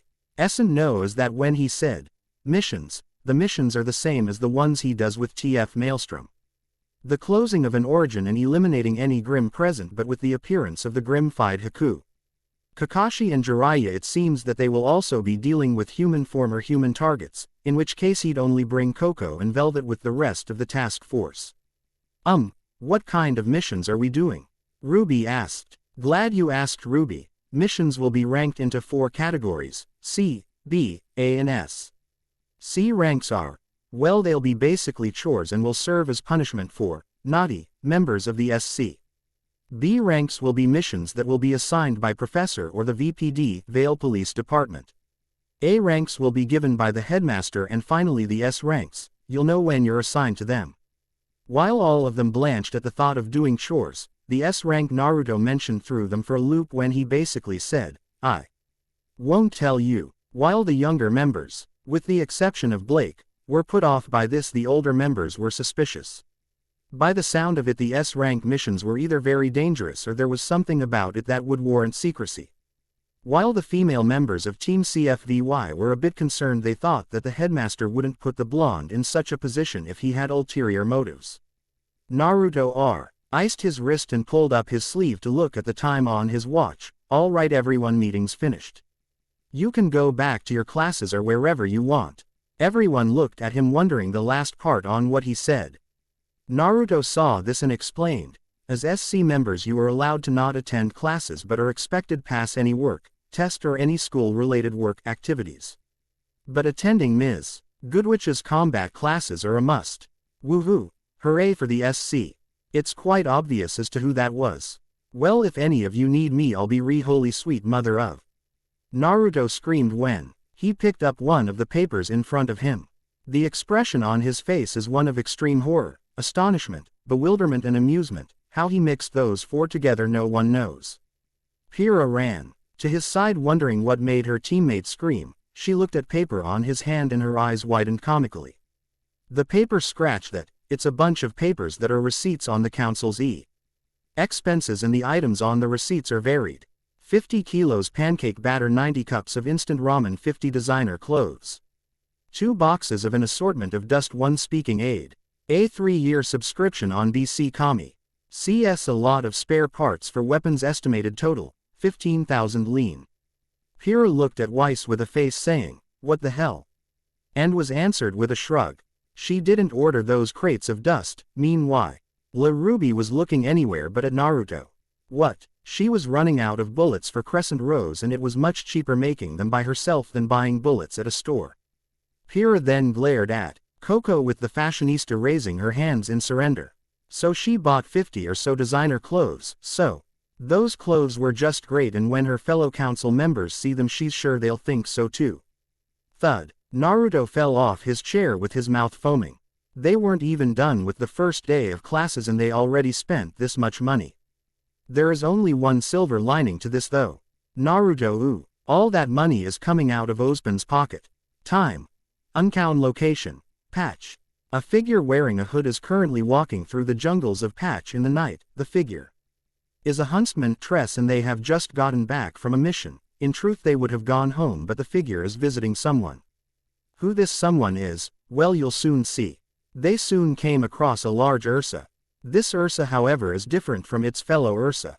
Its fur is scarlet instead of the usual black. The lines on its mask were yellow instead of red, and its eyes were orange instead of the orangish red color. The Ursa raised its head to look at her as if waiting for something. The figure chuckled and took something from their coat and revealed it to the Ursa. It was a big slab of meat. The figure tossed it at the Ursa, who caught it, and Ursa banged its paw on the ground. The ground beside the Ursa slowly rose up until a passageway leading underground is revealed.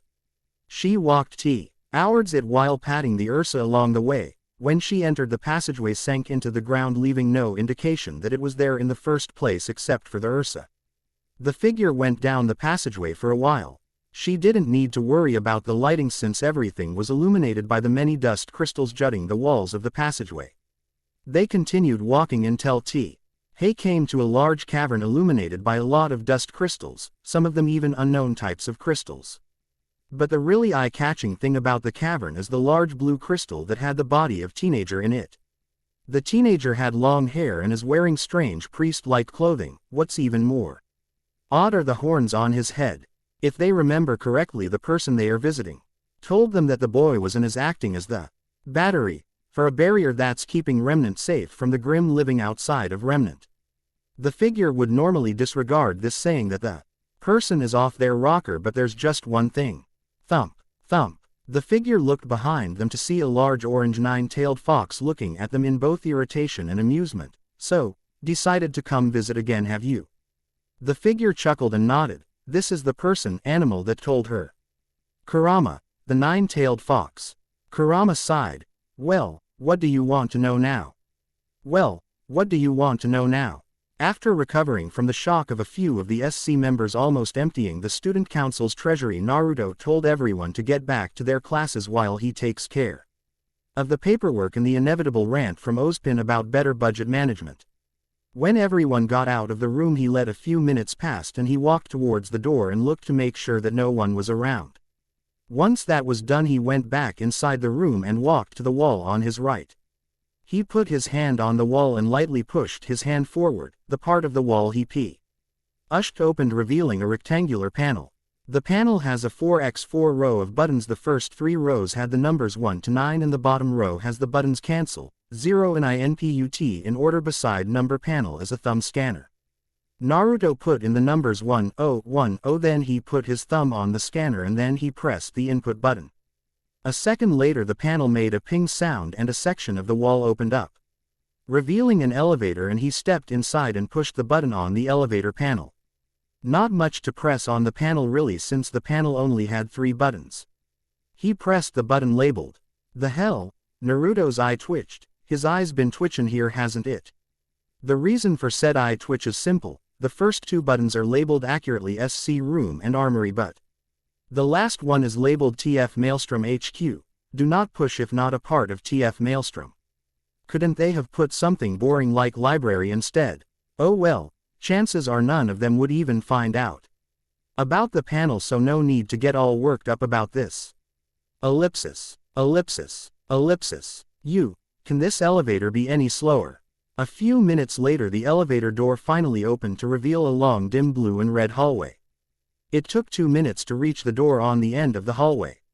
He took out his scroll and put in front of the scanner on the side of the door. The door opened to a mess hall 40 feet wide. He saw Lopez on one of the tables cleaning his heavy machine gun. He walked towards Lopez and asked, "Hey Lopez, where are the others?" Lopez snapped to attention when he heard the familiar voice of his co-commander and answered, "Doc está pasando por alto nuestros suministros médicos y Simmons se encuentra en la sala de comunications." And, YK, quote, "The others, the only names I heard were Simmons and Doc's." Naruto face-palmed. "You guys blew up the ship carrying you here and all of you got separated, am I correct?" See, Naruto sighed. No matter, knowing the others they'd find their own way here. Anyway, have taken a look at the other parts of the base. Lopez nodded and gave Naruto a scroll. Naruto whistled when he saw the base layout. The base had 5 main components: the mess hall, armory, vehicle bay, hangar bay, communications center and the generator room. Those 5 areas were the largest at the base and there were more minor areas scattered throughout. It must have took Z-Pin and Ironwood a lot of time and effort to build this. Just trying to hide the materials for making the underground base must have been hard to hide from the students. They must have made underground networks to carry the materials from wherever they got them to here. The size of the base is a bit overkill though, since the TF only had 12 members, 1 unofficial member and a large talking bipedal mech. He looked at the list of current vehicles they had and most of them were just light reconnaissance vehicles like the Mongoose and Warthog. At least they have a tank. It'll make killing lesser Grim Dragons slightly easier. In terms of air vehicles they have 3 Pelicans and 2 Falcons. Honestly, they sent too much equipment for such small task force, but then again I'd rather have it and not need it than need it and not have it. Quote, Naruto gave the scroll back to Lopez and told the robot to inform him if Simmons managed to make contact with the others while he continues to inspect the base. Meanwhile with Naruto, said girl is at Beacon's dining hall with the rest of her team and RWBY and PNE, she's having her usual meal which is a bowl of ramen. Normally she'd gorge herself on the OD of the gods, but her mind is nowhere near at the thought of enjoying ramen. No, her mind is thinking back to 2 days ago when she first arrived at Beacon, when Kurama told her to kill, who was basically herself, Naruto. Flashback. Naruto blinked when she heard what the kitsune asked her. She shook her head and asked, "Anyo, can you repeat that, Kurama?" "You know what you heard." Kurama answered, looking slightly irritated. Ha. Gee, good one Kurama, you almost got me there." Naruto laughed off what Kurama said, since the kitsune always made a few dark jokes every once in a. "This isn't a joke, Naruto." Quote, Naruto's laugh slowed to a halt. He can't be serious, right? Kurama and Naruto, while not having the best start to their partnership, are very close. From what she could remember before her psyche separated from Naruto, the two fought together during the early days of humanity's war against the Grim, although to be honest what memories she got from Naruto were hazy and there were a lot of missing events, but she knows enough that the thought of Kurama going against Naruto is nigh impossible. "Are you serious?" "Completely," Kurama answered without hesitation. "Why?" Naruto shouted in frustration. There is no reason for Kurama to even turn against Naruto, so why is Kurama even suggesting planning to do? Kurama growled at her through the crystal communicator, "You do not need to know." Quote, Naruto glared at the kitsune, "And what's to stop me from telling Naruto?" The only response she got was a laugh from Kurama. A growl escaped from her throat, and when she was gone, I asked the kitsune what was so darn funny. She felt something sharp on her neck. She glanced down and saw a yellow blade made out of crystal. She took a look behind her and her eyes widened when she saw that the blade connected to the arm of a crystalline humanoid.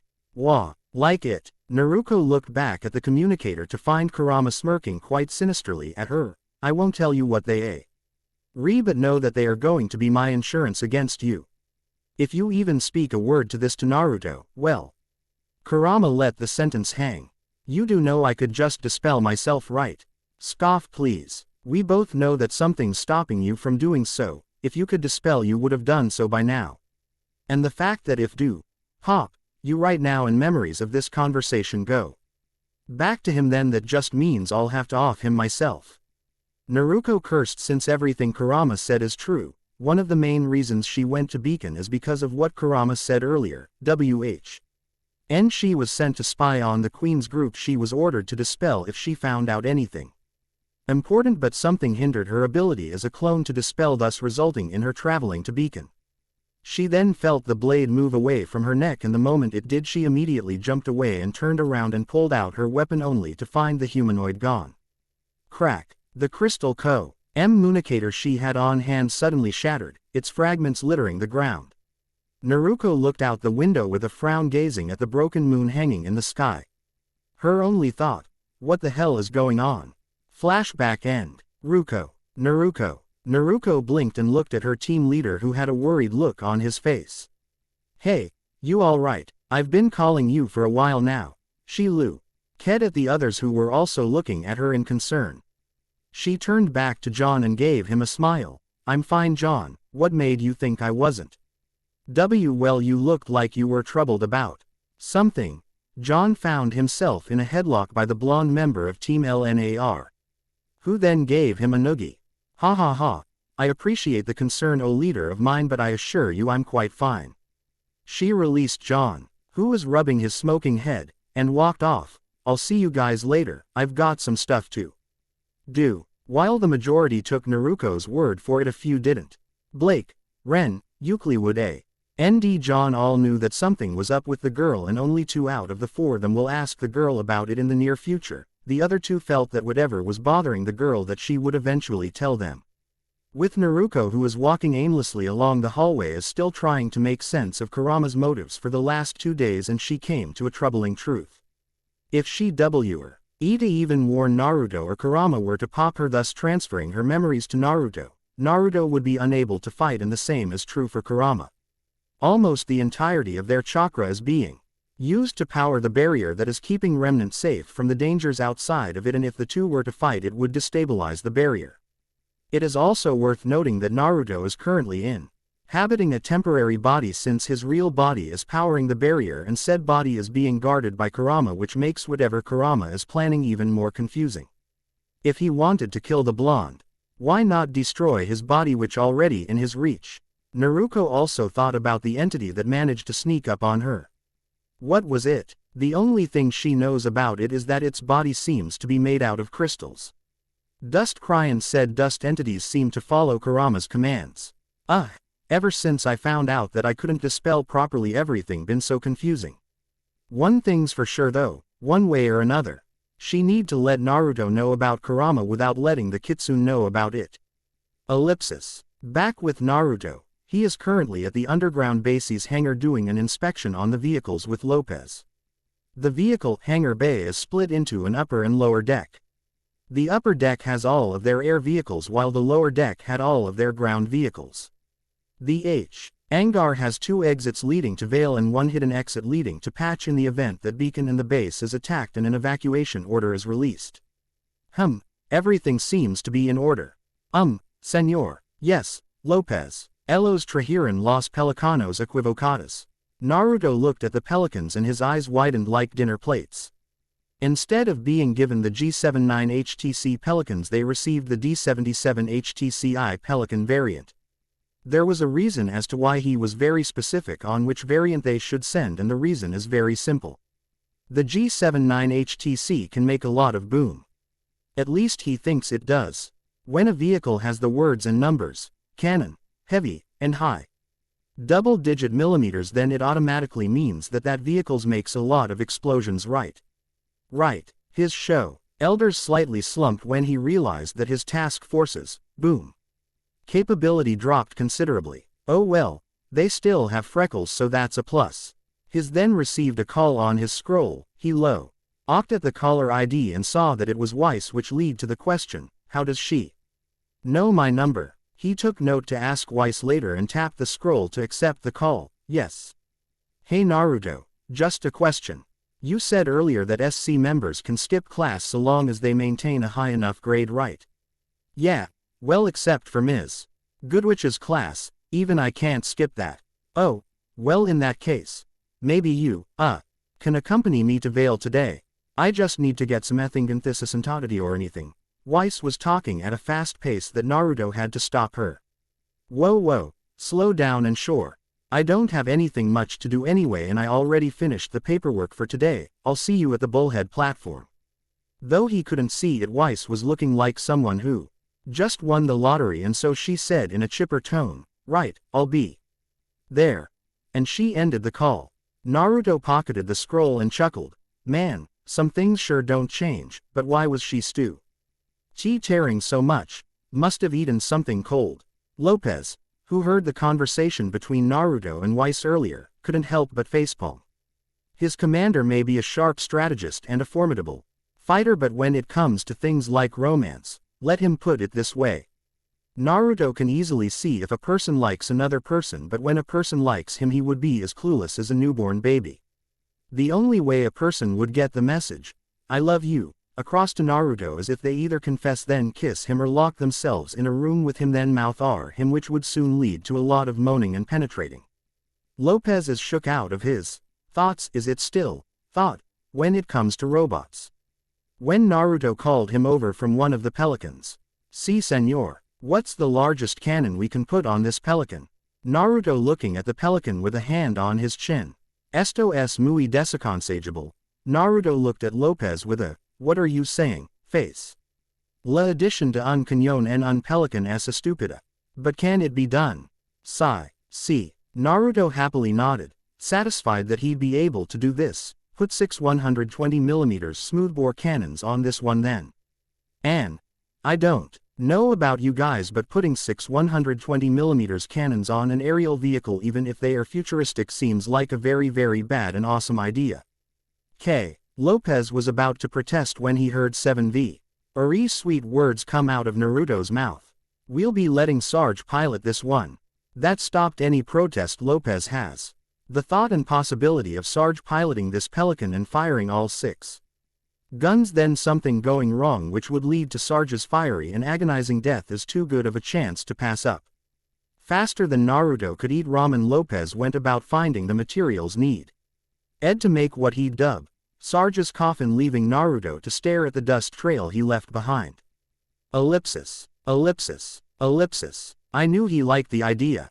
With Weiss. While Naruto and Lopez were making what could possibly a bad decision depending on who you asked, Weiss is at her team's dorm room getting ready for her outing with Naruto.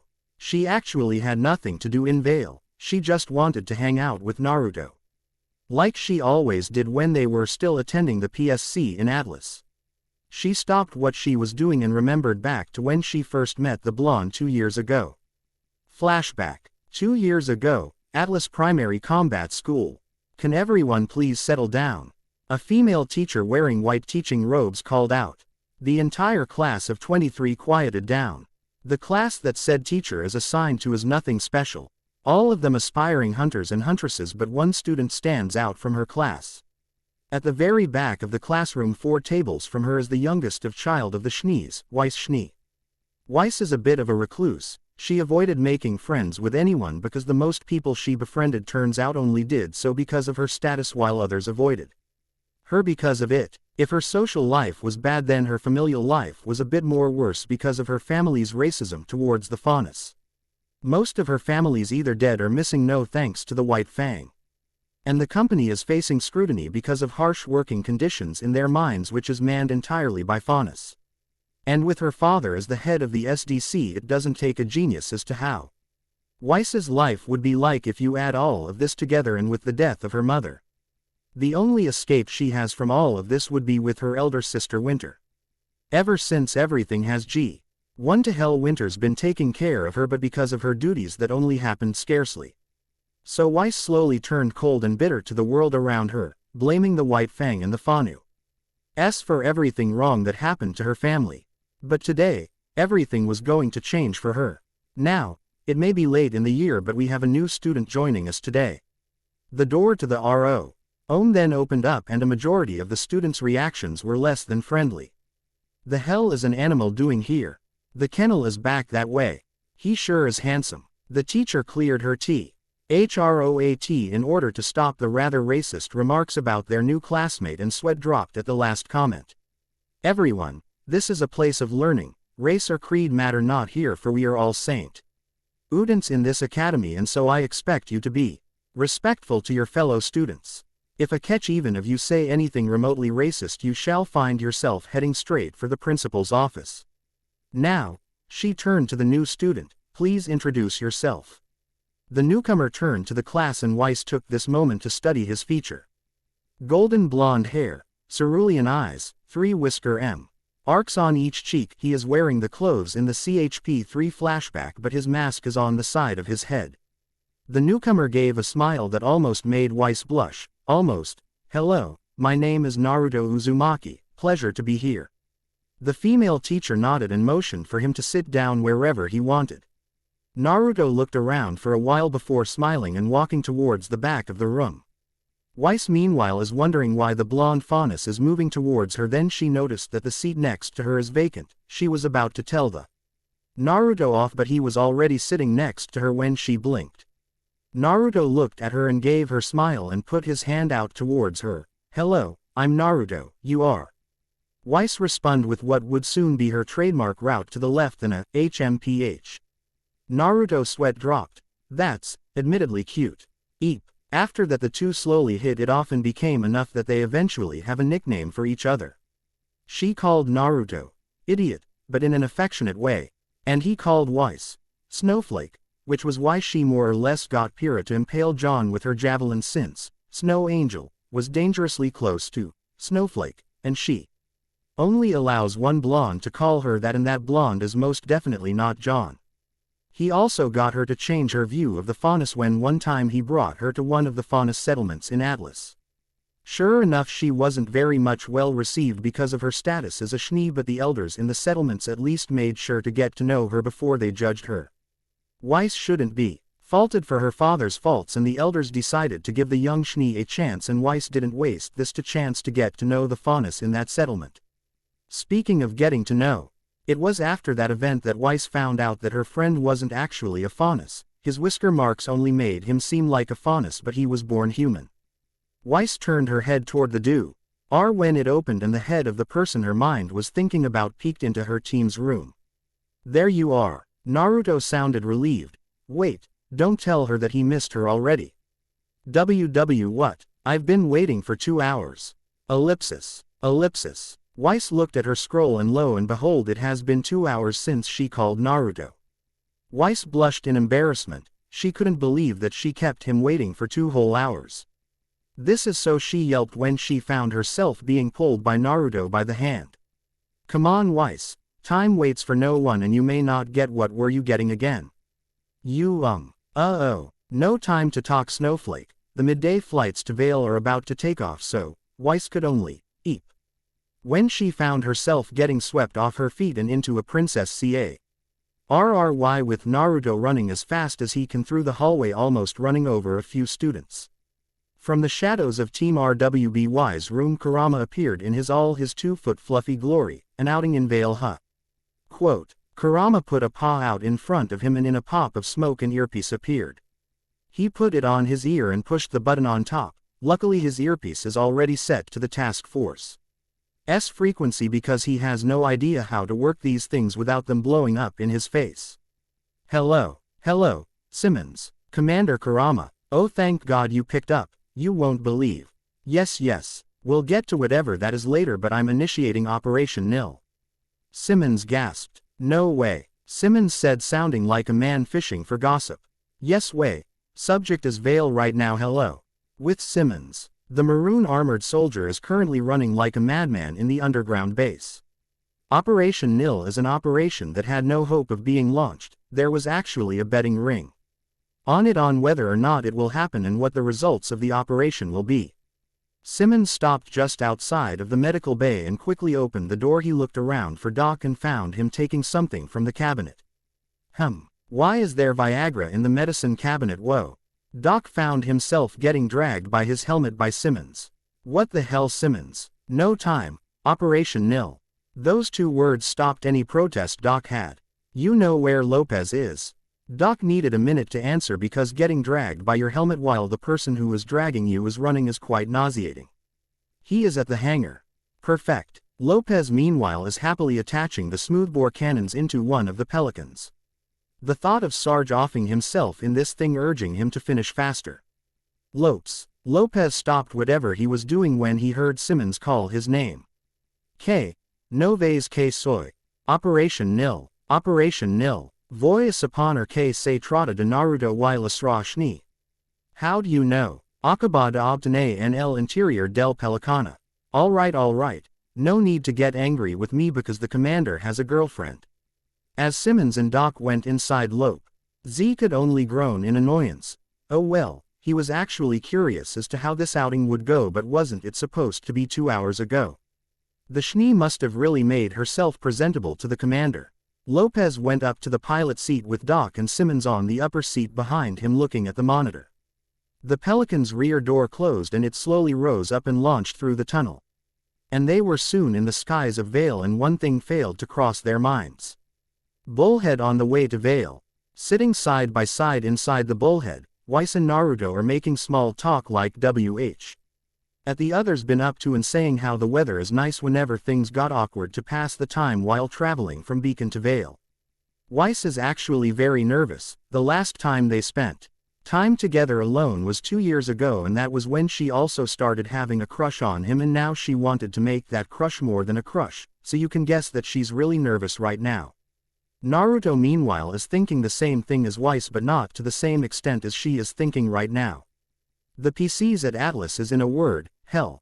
Many a times he so desperately wanted to punch someone's lights out every time they went racist on him. Only reason he didn't was because Weiss was always nearby and he didn't want to scare the girl. But that didn't stop him from making them have a phobia towards bananas and rubber chickens. He glanced at Weiss and frowned a tiny bit. During his time at Atlas he actually had the displeasure of meeting her father, as in someone put a sack over his head, and later found himself in an office. The meeting was both aggravating and confusing. Aggravating because Mr. Schnee was very racist the entire time and threatening him to stay away from Weiss because, and he quotes, an animal is undeserving to be in the presence of a Schnee, which he properly responded by flipping the man off, and confusing because it also seemed he was testing him about what he doesn't know, because at the end of his meeting the CEO just gave him a smirk and he swore he saw a gleam of acceptance in the monk's eye. Naruto. Naruto is snapped out of his thoughts when he heard Weiss call him. Yes, Weiss. Weiss blushed and looked down at her lap. Why, you were staring at me for quite a while. It's now Naruto's turn to blush, now that she mentioned he was staring at her the entire time he was reminiscing, and it might have made Weiss uncomfortable. Sorry. It's all right. Ellipsis. A tumbleweed rolled in front of them. How is there a tumbleweed here? No idea. While Naruto and Weiss were having an awkward moment inside the bullhead they were flying on is currently being tailed by Lopez, Doc and Simmons inside the Pelican and another bullhead. Who is inside the other bullhead, you ask? Why, it's none other than the P&E of Team Peen and Blake. Pyrrha is sitting nervously inside the commandeered bullhead looking a bit messy. She was very worried that they might will get in trouble, considering that they didn't exactly follow regulations when it comes to this bullhead. By that she meant that Euclid knocked out the pilot and took command of the bullhead. She doesn't know why Blake went with them, but to truly understand what's going on we'd have to go back a few minutes ago. 30 minutes ago, Pyrrha and Euclid were on their way to their team's room after having lunch. They weren't planning on skipping classes, but it was still a few hours before the next class period. As they turned where they were out to make a left, Pyrrha suddenly grabbed EU and away from the path of a running student. She was unable to make out who it was, but EU saw it clearly. She saw Naruto holding Weiss bridal style. Euclid vision. Naruto came running down the hall holding Weiss while Weiss had her hands clasped together close to her chest. Church bell, and Naruto looked at Weiss with a gentle smile. Weiss. Weiss looked up with loving eyes. Yes. Let's elope. Weiss wrapped her arm around Naruto's neck while shouting, yes, multiple times. Naruto ran towards the sunset, leaving Euclid and Pyrrha alone back at their room looking longingly at him. Euclid vision end. Euclid gained a fire in her eyes. No way in hell is some damn heiress going to break apart her team, not in her watch. If anything, that's her job, damn it. So with determination, Euclid followed after the two, dragging a protesting Pyrrha like a ragdoll. She followed them to the landing departure area for the bullheads with a dazed Pyrrha beside her. She narrowed her eyes at the two people she is observing. Weiss seemed pretty meek now that she got a good look at the girl, and Naruto is all smiles. Wait. Don't tell her that Weiss was actually the one trying to get Naruto, and Naruto is completely clueless of Weiss's machinations for him. She already has an idea as to how it will all play out. Euclid Chibi Theater. Step 1. Weiss I'll get Naruto to loosen up, and considering Naruto's character, that is pretty easy. Step 2. Act all demure, making Naruto drop his guard even more. Step 3. Try and stay out as late as possible. After all, with their special privileges as SC members, they could skip classes or not. Come back to the dorm for a night, so she would then convince Naruto to stay at a hotel where she would then enact. Step 4.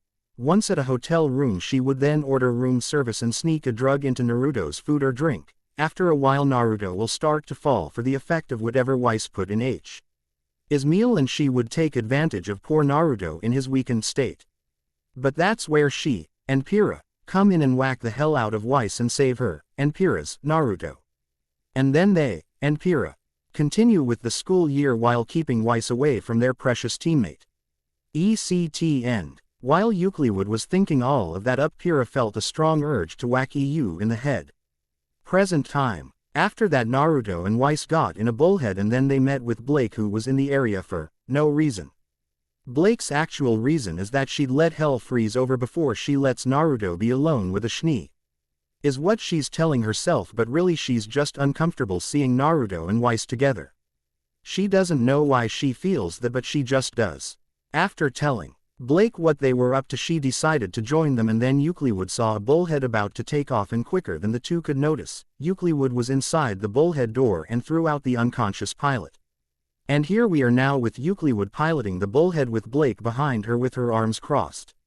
With Simmons, Doc and Lopez. So, Simmons started, "You think he'll do the dance with her?" Doc thought about the question for a while before answering, "No, I don't think so." "Wanna bet?" 500 Lean says no. "I'll meet that number. Ustedes dos son idiotas. You two are idiots." Doc looked at Simmons and asked, "Did he just call us idiots?" "Soy un robot. No necesito un pain. I am a robot. I do not need a penis." Simmons sighed in annoyance. "No, Lopez, you can't have the commander's penis, even romantically. Todo mi odio. All of my hate." As the two were talking, Doc noticed something on the radar. Guys, someone's tailing the commander's bullhead." Simmons and Lopez started looking through the cockpit, trying to find the possible aggressor. Simmons saw the possible bogey, EU's borrowed ship, and directed Lopez to its direction. "Debo disparar. Shout I shoot. False alarm. Looks like that bullhead came from Beacon. Por favor. Digame para disparar. Quiero rodar algo. Please tell me to shoot. I want to shoot something." Later, Lopez. "Hey guys, he commander's bullhead just touched down." Doc announced. "Keep an eye on them. Don't lose them, Lopez." See where? "I think we're gonna have to get you a system recalibration, Lopez." "Oh Dios mío." Ground team aka EU, Pyrrha. Blake. The moment bullhead landed, Blake was out the door to make sure they don't lose Naruto and Weiss. Pyrrha and Euclid came out a minute later because EU had a slight dilemma with the seatbelt. They followed them out of the airport and had to hide when Naruto looked at their direction. Blake peeked a little and saw Naruto was no longer looking at their direction and is currently talking to Weiss. She picked up a piece of paper near her foot, crumpled it and threw it at Pyrrha, grabbing the girl's attention. She started having a conversation with Pyrrha. Rough hand signs, and how Pyrrha even knew how to do that, she has no idea. "Can you hear what they're saying?" "No. But do I know what they're saying by reading their lips?" Blake's brow rose in curiosity. "Where'd you learn to do that?" "A friend I made back in Mistral taught me." Flashback. "So this is Mistral," a 16-year-old Naruto said in wonder. "It's been a month since he left Weiss and the PSC in Atlas, and he is now in Mistral." specifically the city of Kinigi and coincidentally where Sanctum is located. The city had large dome-like structures, basically Greek temples, or they just have an ancient Greek deskin built throughout it. But that's not why he's here today. No, today he has a mission he has to do. The mission: find a ramen stand. 1 hour later, sitting inside a cafe with his head on the table is a very dejected Naruto. He had been scouring the city for the last hour trying to find those blessed divine noodles. He did find noodles, but not the noodles he was looking for. That thing doesn't even deserve to be called noodles, Naruto thought with a shudder. Naruto was so depressed that he wasn't able to find any of the food of the gods, that he didn't hear the door of the cafe open and that the people inside started muttering to one another. A green-eyed girl with red hair sat in a ponytail wearing bronze armor came into the cafe. Only this was no ordinary girl. This is Pira Nico's 3-time winner of the Mistral Regional Tournament, which might become 4 times since the tournament will be held again in 2 weeks. As soon as she walked in, Ra felt slightly uncomfortable, though she didn't let it show on her face. She hated this feeling. Just because she won a tournament 3 times, people have been treating her like she was some big star. Well, she is, but that isn't the point. Ever since her tournament wins, people didn't socialize with her because she is Pira Nico's. No, they are socializing with her because she's the invincible girl, the undefeated champion. People that want to be friends with her don't do it because they want to be genuinely friends with her. They do it so that they could brag that they are friends with the invincible girl. Pira cleared her mind of such thoughts. Besides, she very confident that in the near future she'll find a group of people she can be friends with, not as invincible girl, but as Pira Nico's. She looked around the cafe trying to find a seat. She saw that all the tables were full, except for one. It was occupied but by only one person, a blonde-haired teen. She smiled and walked towards the table. She stopped beside the table and tapped the teen's shoulder a few times, getting his attention. Naruto looked up at the person who was tapping his shoulder, and the first thing he noticed was their hair. Excuse me. Is this seat taken? Naruto blinked and the question registered in his mind. And no.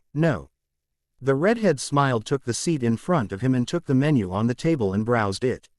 While she was doing that, Naruto is subtly glancing at her from time to time. Her hair color is almost the same as mom's. Is there a problem? Naruto is taken from his GHTS when he heard the girl's question and saw her looking at him with a raised eyebrow. A red tint slowly appeared in his cheeks. It seems he was staring at her for a little longer than necessary. Sorry, it just, yes. Your hair reminded me of my mother. Oh, ellipsis. Yuto, you. Naruto introduced himself, trying to dissipate the awkward atmosphere. Pira Nico's. Here it comes, she thought. Every time she introduced herself to someone, their reaction is always the same. Shock at meeting the invincible girl. So when Naruto continued to sit there blinking at her, she thought of it as a good sign. Though Naruto took it as a sign of the awkwardness continuing, so he said the first thing that came to mind. Want me to teach you how to read people lips and communicate by hand signs? That's oddly specific. Flashback end. And that was how she made her first friend. But now that she thought back on it, her first friend looked very similar to Naruto and they were both named Naruto. Ellipsis. Pira's eyes widened comically. All this time she's been with the very first genuine friend she's made and she didn't even recognize him. Granted, Naruto also didn't seem to recognize her when they met back at the airship, but still. No, she shouldn't think like that. If anything, she should help make sure this date goes smoothly as a way of making it up to him. Though the thought of him getting together with Weiss felt irritating to her. A chibi Pira devil appeared on her left. Are you kidding me? By all means, you'll be helping, as in helping Weiss take away your friend. If I were you, I'd walk up there and drag our friend away. A chibi Pira angel appeared on her right. Normally I'd go against what she said, but in this case I'm inclined to agree with her. Kai. Bai Pira devil looked at chibi Pira angel in shock. Really? Yes, you trollop. Why you ko? Pira waved them away, trying to get back at the matter at hand and tried lip reading what Naruto and Weiss were saying. Pira looked at Weiss and Naruto while telling Blake via hand signs what she is able to lip read from them. So, what did you need to get from Vale again? Naruto is looking at Weiss with an inquiring face. Weiss looked startled and was stuttering. Well hey, are you hungry? Naruto rubbed his chin. Well, I haven't had lunch yet. He was unable to finish when Weiss suddenly started dragging him to a nearby restaurant. Pira, Blake and wait, where's EU? Ellipsis. Subject is on the move. Diva 1 is following closely. One of them broke off and will now be designated Diva, -2. Emmons looked at Doc weirdly. The hell are you talking about, Doc? You're talking weird. Isn't this standard military procedure? Calling ourselves and targets and enemies by nicknames with numbers attached to them. Doc said, if that's true then we would have been calling the blues stupid 1 or lazy 3 inches. To-dos ustedes son estupidos. All of you are stupid, Lopez said while flying the Pelican. Simmons gave him a nod in appreciation. See, Lopez gets it. Guys, Diva 1 to 2 is entering a clothing store. Simmons and Lopez looked at one another. Who is Diva 1 to 2 again? The commander's teammate, you know, the one with silver hair. Doc answered with his eyes on the screen. Tal vez se está poniendo un disfraz. Maybe she's getting a disguise. Simmons snapped his fingers. Oh I know, maybe she's getting a disguise. Solo lo dije. I just said that, Lopez said in irritation. Simmons pat Lopez's shoulder as if pitying him for something further irritating Lopez even more. Ellipsis. As Pira and Blake wondered where EU went, said girl went into a costume clothing store in search of a waitress costume and wig. Since the only establishment near that would constitute as a restaurant is a maid cafe, she'd need a maid costume.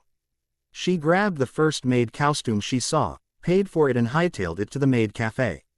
Meanwhile our blonde and white, that's definitely not a couple, is being aided by a young girl with orange gold hair, wearing a blue and white drilly maid attire. Strange thing is that she's also carrying a bakan.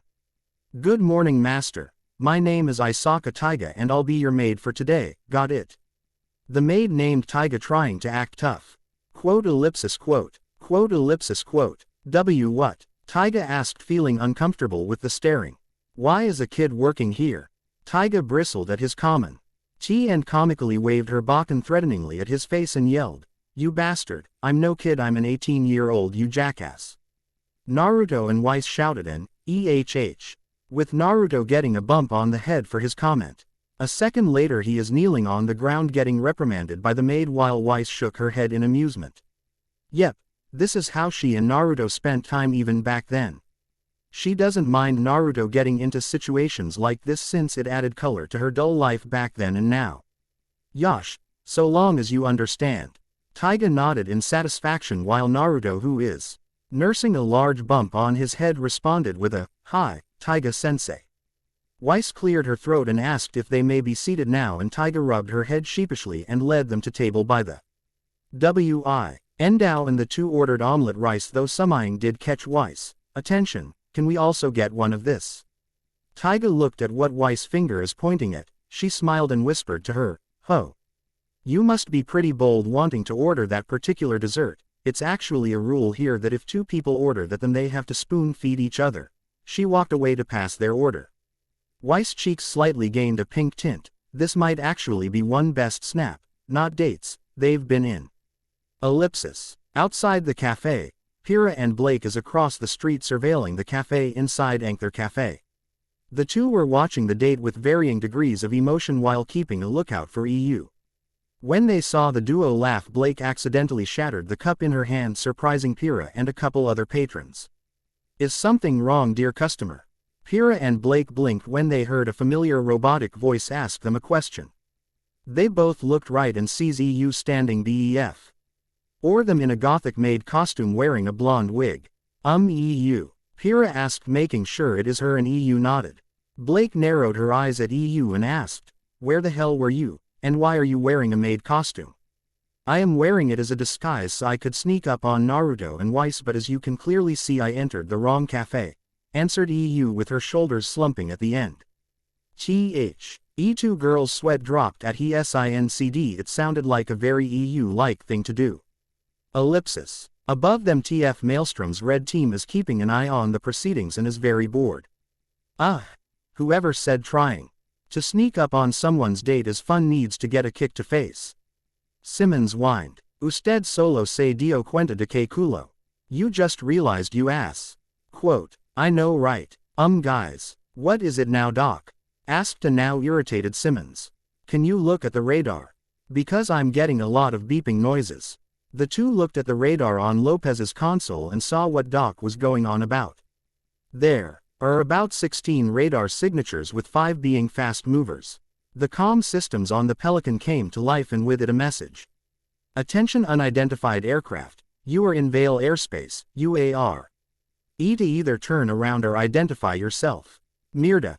Now Lopez knows why he had a bad feeling about taking the Pelican out. The stealth systems weren't installed yet, so they were easily seen on radar by Vale's Air Force. Funny thing about Vale's military is that they have no proper military force aside from the Air Force, since the rest of their armed forces is guarding its borders and walls. The only upside is that Vale has slightly superior edge in aerial tech than Atlas. The intercept force sent after the Reds consisted of ADF-01 Falcons and F-35s, which is honestly a bit overkill and a waste of dust. And so Red Team responded the way they usually respond to these types of situations. Run like hell. Back at Beacon atop the clock tower, Kurama watched the Reds with amusement. When it comes to soldiers, the Reds and Blues were cannon fodder in his opinion, but Naruto made them his task force, so he can't complain.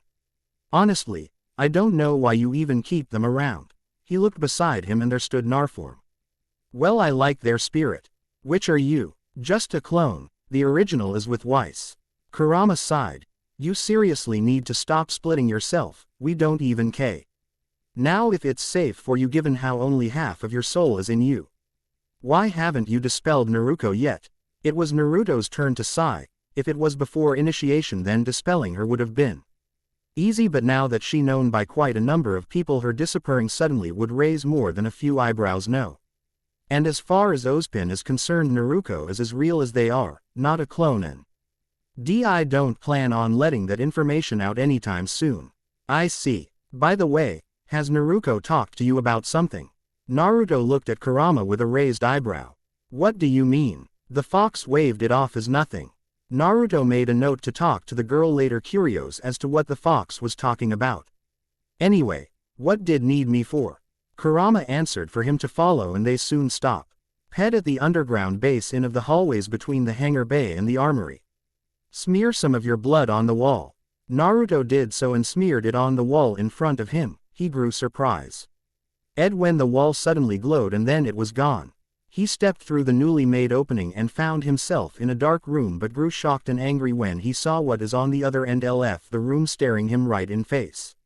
He walked a few more steps forward until he was a few feet from what he is staring at, the opening in the hallway disappearing, making the room devoid of light aside from the light produced by the crystals and computers at the back.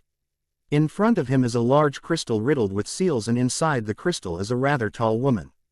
The woman's head and torso were outside the crystal, but her arms and legs were completely encased in it.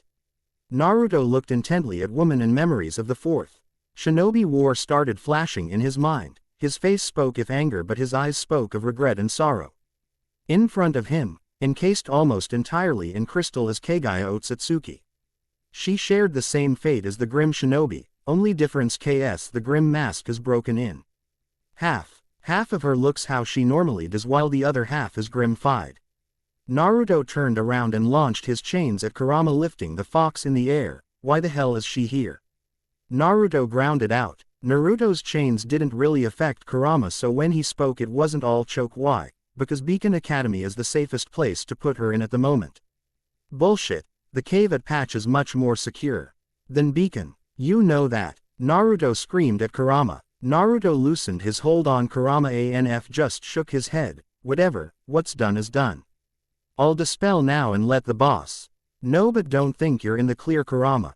The clone lit UIP for a moment before completely disappearing, leaving Kurama to his thoughts. It seems my guess back then is we're very hesitant. Fighting Kagaya during the war, and it seems I might get the complete answer soon. Kurama looked at Kagaya and noticed a small piece of the Grim mask fell off into the floor before dissipating. Very soon. Omake. What if there was an election? Inside Beacon Auditorium, the entirety of Beacon's student population is in attendance. They were all wondering why they were all called to the auditorium. And it seemed their questions were about to get answered because Glinda Goodwitch now stood in front with a mic in her hands. Ahem, now many of you may be wondering why all of you were called her Todd. A chorus of, yes, resounded throughout the auditorium. Yes, well that is because starting today the elections for the new Student Council of Beacon is in session and right now it is the campaign period. And no else may candidate because there are already candidates for you to choose from. There were a few, Oz from the students but accepted it. It would have been nice to run for president. For our first candidate, Mr. Carden Winchester, wrote this scene while listening It's the End of the World. A teen with orange hair wearing armor ran up to the podium with his arms raised in the air while whooping. The students clapped because of the large screen telling them to clap. Suddenly a large tarpaulin rolled off from the ceiling and it read, "Make Beacon Great Again." Carden reached the podium and cleared his throat and the clapping subsided. He scanned the crowd for a few minutes before speaking. I have but a few words for all of you. We build a wall. And make Faunus pay for it. Mr. P. Winchester. Detention. What? He was escorted off the stage by Lopez. Ahem. For our second candidate, Ms. Nora Valkyrie. Pikachu song for this one. Norse was behind the podium in less than a second and her campaign tarpaulin covered Carden's and it read, "Feel the pancake." Norse had a big smile and shouted, "Pancakes for all." She was met with a thunderous roar of approval. She nodded and stepped off with a big smile. Glinda shook her head. It's kind of clear who's the favorite at the moment, and now for our final candidate, Mr. Naruto Uzumaki. John Cena theme. Said boy walk to the podium with the enthusiasm of a rock and his campaign tarpaulin covered Norris and it read, "I was forced into this." When he got behind the podium he didn't say anything because he thought that if he doesn't say anything then he won't get voted into this ring Ozpin thought up. When there was no reaction from the crowd he smiled and nodded and as if a switch was flipped the entire auditorium screamed in approval and started flipping chairs. There were a few shouts of, "You da man," and, "I love you," heard from the crowd. Glinda was trying to get the crowd under control with Naruto wondering what the hell just happened. How is there a tumbleweed here? Ellipsis. Ustedes dos son idiotas. You two are idiots. Ellipsis. See where. I think we're gonna have to get you a system recalibration Lopez. Ellipsis. Want me to teach you how to read people lips and communicate by hand signs. Ellipsis. Good morning master. My name is Isaka Taiga and I'll be your maid for today, got it? Ellipsis. Mirda. With Yang, Ruby and LNNA. After they had their lunch the group of friends went to Professor Port's class. It was pretty much uneventful other than the Borbatusk Yang punched all the way to the next room. Though they did note that Team PNE, Weiss, Blake and Naruto weren't in attendance which was quite strange for a few of them. Naruto they could understand since the majority of his time is apparently taken by managing a ton of paperwork but Weiss, Blake and Pyrrha. It's somewhat hard to imagine those three skipping class even if they have the privilege to do so, especially Weiss since she is the heiress to a well-known company. Though they weren't sure about Euclid it actually isn't hard to imagine that the girl would be with Naruto since she seems to be quite attached to him much to Yang's chagrin. As for Naruko, she sent John a message saying that she wasn't feeling quite well so she's currently back at Team LNNA's room. Right now the teens were on their way to the dorms talking about mundane stuff. Yang then stopped getting her sister's attention. Something the matter sis?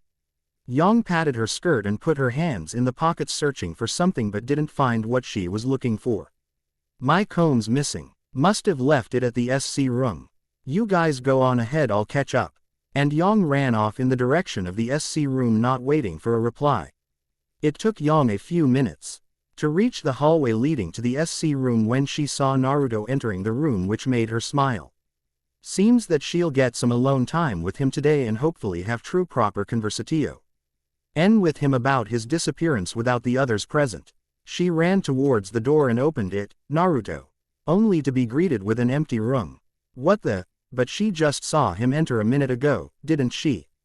Yang searched the room in case Naruto was trying to pull a fast one on her which wouldn't be the first time he did so. In the end she didn't find him. There wasn't even in the room. With a sigh she went to her assigned seat and found her comb. She pocketed it then walked to the door. Just as she was about to touch the knob she turned back towards the SC room and studied it for a bit. She shook her head and went out of the room. With EU, Blake and Pyrrha. After keeping watch over Naruto and Weiss in EU's failed sneaking mission, the trio followed the duo throughout Vale, discreetly of course, and fall with them to a clothing store called Uid Shonheit. Weiss more or less had to drag Naruto in with the blonde hanging on to a pole for dear life. The two were quite a YS away from them, but they could clearly hear Weiss trying and failing to convince Naruto to come in the store, only to get a vehemently refusal from Naruto. EU and Blake were quite confused as to why Naruto was so against going inside the clothing store. Blake is also glaring daggers at the heiress, since in her eyes Weiss is making her friend do something against his will. Pyrrha is looking at Naruto with a sympathetic look, since she knows why the blonde is so against going in there. Uid Shonheit is a well-known clothing store throughout remnant for their horrendously high prices and their exceedingly high-quality dresses, though for some reason they only sell them in no other color than white. Chibi Devil Pyrrha appeared on her shoulder. Did you forget the other thing Uid Shonheit is most famous for? Pyrrha shrugged her shoulders, not remembering what it was. Chibi Devil Pyrrha took a deep breath and shouted, wedding dresses. Pyrrha's eyes widened at the answer, wedding dresses. Don't tell her that Weiss is gonna. No, that's, but still. While Pyrrha's mind is going through multiple system errors, Weiss finally entered the clothing store with Naruto in hand, who had AIM cloud over his head, grieving about the fact that Gama-chan will be skinny once again. Blake and EU, Pyrrha had to be dragged, followed them inside the building. It was fairly easy for them to hide. Due to the many racks of clothing in the store, it actually took them a few minutes to find them. Then out of nowhere Coco appeared behind them. Hey GU. The three of them put their hands over her mouth and shushed her. The clothes enthusiast asked what they were doing in the store, and they told her what had happened so far. By the end of it, Coco was smiling as if she just won the lottery. And why shouldn't she? Her year's batch was absolutely boring, as in nothing happened at all. No drama, no nothing. But this year's batch is just the exact opposite. Here we have the president of Beacon SSC on a date in of the well-known clothing store in Remnant, with 3 people spying on them. And among those 3, she's sure at least one of them is in LO vs E with the whiskered prez. Okay, maybe a crush, but you get the idea. Not to mention the fact that Vel was quite comfortable around him, which was a surprise to her, since she's never that comfortable around people she never met before. They set off and found them at the end of the store looking through party dresses, much to Pyrrha's silent relief, with Weiss holding a dress in each hand. Naruto was looking at both dresses with a scrutinizing eye, imagining how Weiss would look on each one. What? Weiss asked for his opinion, so he's sure as hell going to give an honest one. Naruto shook his head at the dress on the right. It didn't really speak out to him, or something, but the one on the left, the dress Weiss wore during prom, for those wondering, seemed to match her perfectly. The one on the left is better. Coco nodded at his decision. Weiss looked at the article of clothing and looked at it, then at Naruto. You think? Naruto nodded and found himself dragged just outside of the dressing room, with Weiss telling him to wait just there. He never got a word out because Weiss was already inside the dressing room. He sighed with his head tilted down. He then looked around and then something caught his eye. Hey Weiss, I'm just gonna take a look around. Call me if you're done. Huh, oh okay. He walked to the door leading to the back of the store. He made sure no one was around before he went through. He walked through He store's storage area and exited the building into an alley. You can come out now. As soon as he said that, a person slowly flickered into existence in front of him. The person is female, if the figure is any indication, and is wearing cyan armor. As sharp as always. Wouldn't be able to call myself your commander if I wasn't. The two share a brief laugh. It's good to have you here, Carolina. The now named Carolina snorted. Please, aside from you and Winter, I'm the only person who can keep an eye on the team. Don't forget Wash. Speaking of Washington, where's the rest of the Reds and Blues? The only people I saw were Simmons, Lopez and that purple guy being chased in the sky in a Pelican by the Vale Air Force. Naruto chuckled sheepishly with a hand behind his head and was about to answer, and until processed what Carolina said. What? Carolina raised an eyebrow behind her helmet and spoke in an amused tone. haven't you noticed the chase going on in the sky? He craned his CK upwards and like Carolina said, a pelican is being chased by Vale's Air Force. He pulled out his scroll and called the pelican, after making sure that the call is in an encrypted channel, and was Gr. Eated with Lopez's helmet and the sounds of Doc screaming hysterically in the background. We're all gonna see Comandante. Lopez, why am I seeing one of our pelicans in the sky being chased by aircraft of the Vale Air Force? KRZZHT asterisk estoy KRZZHT asterisk on occasions, beep asterisk KRZZHT asterisk I'm KRZZHT unications, beep. Naruto and Carolina were looking at the scroll with both shock and amusement. Did he just? Yup. Are you? I'm sure. Quote ellipsis quote. Quote ellipsis quote. Quote ellipsis quote. Quote ellipsis quote. I think I'll replace this week's order of oil with super glue. BAAAMM. Asterisk. The explosion, which came from the clothing store, made Carolina jump up in surprise and pull her pistol from its holster while Naruto just stood calmly. What the hell? Nothing to worry about, Agent Carolina. Carolina looked at her commander incredulously. Nothing to worry about. The explosion came from inside the store, and if memory serves, his female friend is in said store that just exploded. Naruto, sensing that Carolina is being skeptical about how calm he is despite what just happened, motioned for her to follow. They both entered the store and walked to where the dressing room is and found out it was ground zero of the explosion. And in the middle of ground zero is Weiss, Blake, Pyrrha, EU and surprisingly Coco, and they were all fine. Their clothes were a bit cut up in different places and is very dirty, and Weiss is glaring at all of them. Can't believe this. Do all of you know what you just did? And what exactly has been done? All five of them widened their eyes and they all turned around to see Naruto walking towards them with a mix amusement and annoyance on his face, being followed by a woman in cyan-colored armor looking around the damage done to the store, everything in the store apart from the dressing rooms. The cashier and the clothes that Weiss has with her is either burned or has holes in them. Well, you see, I just got here, I was forced into this, they all spoke together. Then Naruto cut them off by raising his hand towards them and massaged his temple. Just don't. They were all surprised when they heard a shriek of horror coming from the counter, and they all saw the owner of the store doing a perfect impression of the scream. Who did Z's? Naruto slumped and walked towards the manager. It seems Gama-chan won't be skinny, he'll be turned inside out. Flight on the way to Beacon. As the sun sets on, we find Naruto and friends inside a bullhead on its way back to Beacon. After paying for the dress Weiss got and everything that the five girls destroyed back at Shanghai, Naruto decided that they had enough fun for the day in Vale and announced that they are all going back to the airport. Up to mid-flight is very uncomfortable for the four girls and amusing to the other two. During the entire trip, Naruto was treating them to the silent treatment and he would not budge. Weiss and Blake didn't really mind it since they've been on the receiving end of quite a few times back then. Carolina and Coco were getting acquainted with one another. Pyrrha seems to be ashamed of what he didn't know, and finally there's EU, who is sitting quietly beside him looking quite depressed. Attention all passengers, we are now approaching Beacon, strap yourselves for landing. While everyone set to do just that, EU gave no indication that she heard the announcement. She continued staring at her lap with depressed eyes. She was shook out of her funk when she felt someone put on her seat belt for her. She looked at the person who did it for her and found Naruto UCHED in front of her with an amused smile on his face. Such a troublesome little teammate I have. He patted her head, which prompted EU to close her eyes to enjoy the feeling of hair being ruffled and let her remember of times past. A time when she just a dreaming child, a time before the incident. When she felt his hand leave her head, she looked at him again and he gave her a small smile while going back to his own seat. She wanted him to pat her head more. The others looked at the two with smile on their faces, some a bit more strained than others.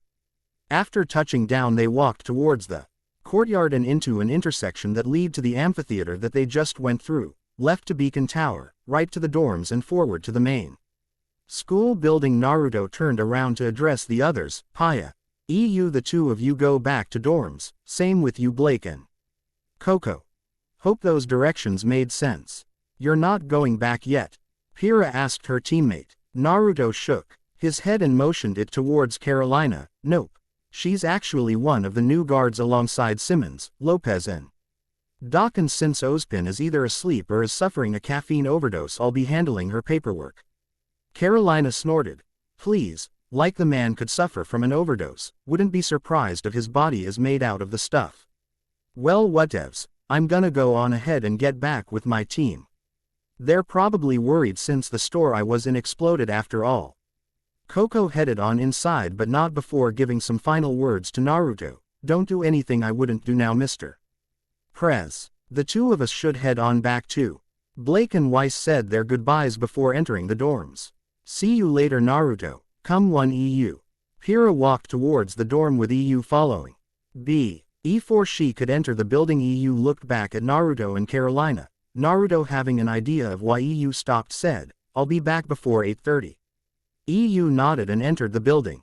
As soon as EU was inside, the two members of TF Maelstrom made their way towards the SC room and rode the elevator down towards their underground base.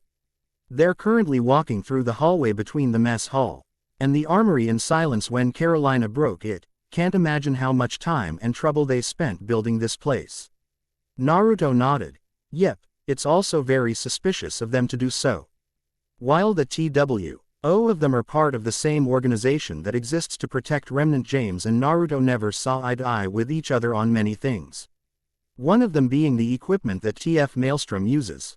James is in the position of wanting this kind of tech to be used by the people of Remnant to be used against Grimm, while Naruto heavily opposes such an action. Especially when it came to the armor that the task force uses. The armor is strong enough to withstand a direct attack from a Deathstalker and has its own shielding system, and like Carolina's adaptive camo, add more enhancements to the armor. The fact it also runs on a different energy source other than dust is also a plus, unfortunately for him. Though only Naruto has access to the power source that the armors as well as the vehicles run on. Him also trying coerce him into convincing Ozpin into committing an attack on the elemental nations, now the Grimm's homeland, is also part of it.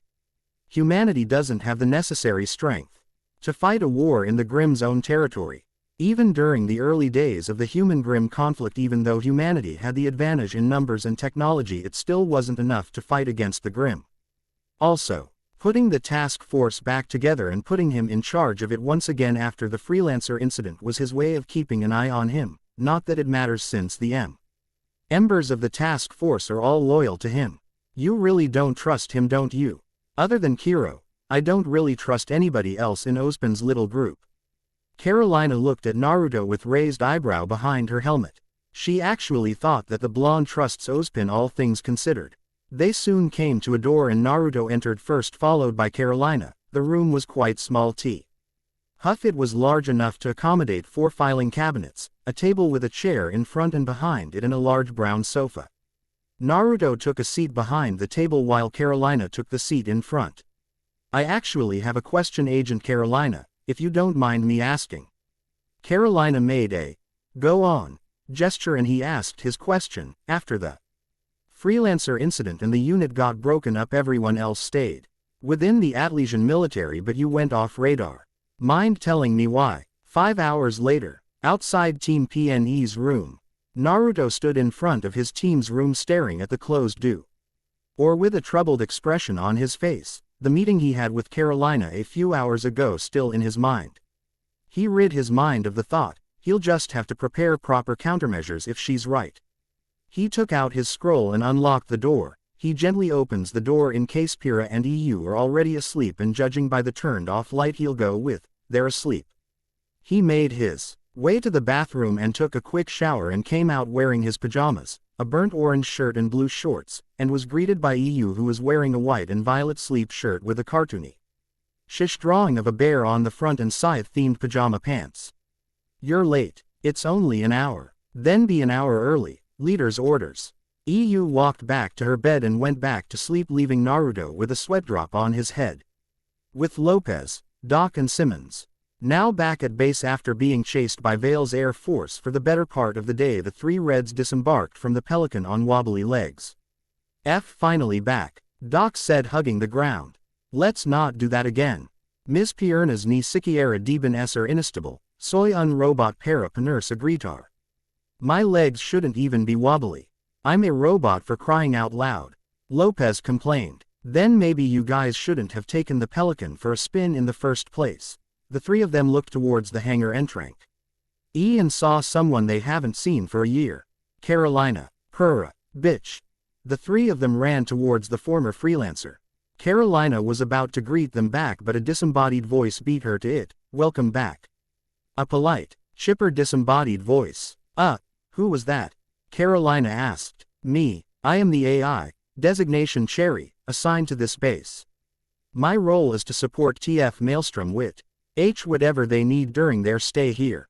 Ooh, so that's what that button was. Simmons said with a hand on his chin. You see, when he was at the comm center he noticed a button labeled AI. He had no idea what it meant, so out of curiosity he pushed it, and when nothing happened he just shrugged it off thinking it was a faulty button. Who knew it would unlock the base's artificial intelligence unit? At least she seems smarter than Lopez. Thank you. Por lo menos yo estoy haciendo el trabajo real y no pagado a la base de contestar correos de voz. At least I'm doing real work and not stuck at base answering voicemails. The hangar turrets suddenly activate and all were I'm at it nervous, and for good reason. Some of the turrets in the hangar were made for anti-armor purposes. Who's answering voicemails? Quote. Simmons and Doc looked at each other and each asked the silent question, why do we always get the crazy bitches? As for Carolina, I like her. Time. Unknown location. Patch. Now. Before I continue, just to let you know, I never witnessed the opening days of the Grim invasion. Heck, I didn't even witness the middle part. The figure tilted their head in confusion. What do you mean? What I mean is my memory after the Fourth Shinobi War is blank or vague at the very least. You already know that during the war's final moments, he pointed over to the boy in the Krista. The brat over there and his emo friend were to seal the rabbit goddess, but the emo one got himself killed, but the brat managed to seal the rabbit goddess in the end, correct? Quote. The figure nodded Airhead, remembering that the old fox has told her that much. Though she would prefer if she knew the boy's name, Kurama only ever really referred to him as the brat. Yes, but you never told me what happened after the sealing. Kurama laid down and got comfortable, making the cave rumble slightly from his movements, because my memory of the events after the sealing up to the final months of the Rim invasion of the elemental nations is fuzzy at best. I can clearly remember something wrong happening with seal, how Kagaya was impossibly breaking through a freshly made seal, how the allied Nobi nations almost started fighting amongst one another once again, and how me and my siblings had to be sealed alongside Kagaya in the moon in order to contain her, with the brat staying here in order to keep the peace. I basically blanked out after that and woke up a century later with my body racked in pain, the brat in front of me bleeding quite heavily, Kagaya wrapped up in more seals than I could count, and the surrounding area was just full of people and Grim fighting, an entire area just engulfed in a raging inferno. And he wasn't kidding. He remembers that the area they were at was eastern parts of Hino Kuni inside a large burning city, and he, Kagaya and Naruto were in the middle of large crater in the city's center. The city was overrun with Grim at the time, with the defenders holding them off while evacuating the civilians with little success, and if fighting the Grim wasn't bad enough, there were humans fighting their fellow humans. It was hell on earth. It was also the time that he first bled. As a being made entirely out of chakra, Kurama doesn't bleed, unlike humans that need blood, water, food, air and etc. to survive. The Biju only require their chakra to survive.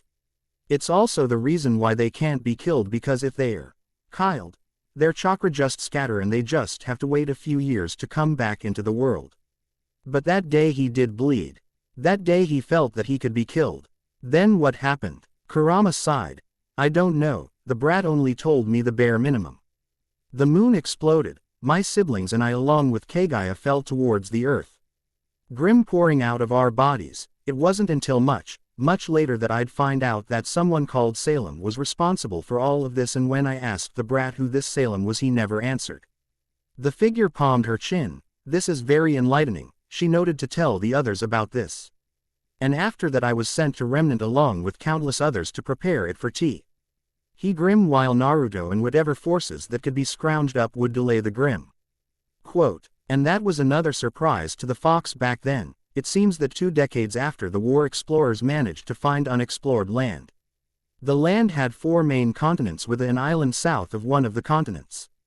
This would soon be called Remnant, the last safe lands of humanity. And how long did they delay them? 50 years. The figure was stumped by the answer, 50 years. They lost Mountain Glen within a month. It's even unfair to make a comparison since the Grimm in the Elemental Nation were much stronger than the ones in Remnant. And how many managed to get back to Remnant? 1. Of the many people left behind to stall the Grimm and this Salem, Naruto was the only person to get to Remnant. How did he get to Remnant? Turns out that the brat had made a Injutsu portal in advance during the opening days of the invasion, one in Remnant and one in his clan's homeland. And before you start worrying, no. The Grimm and Salem can't use it.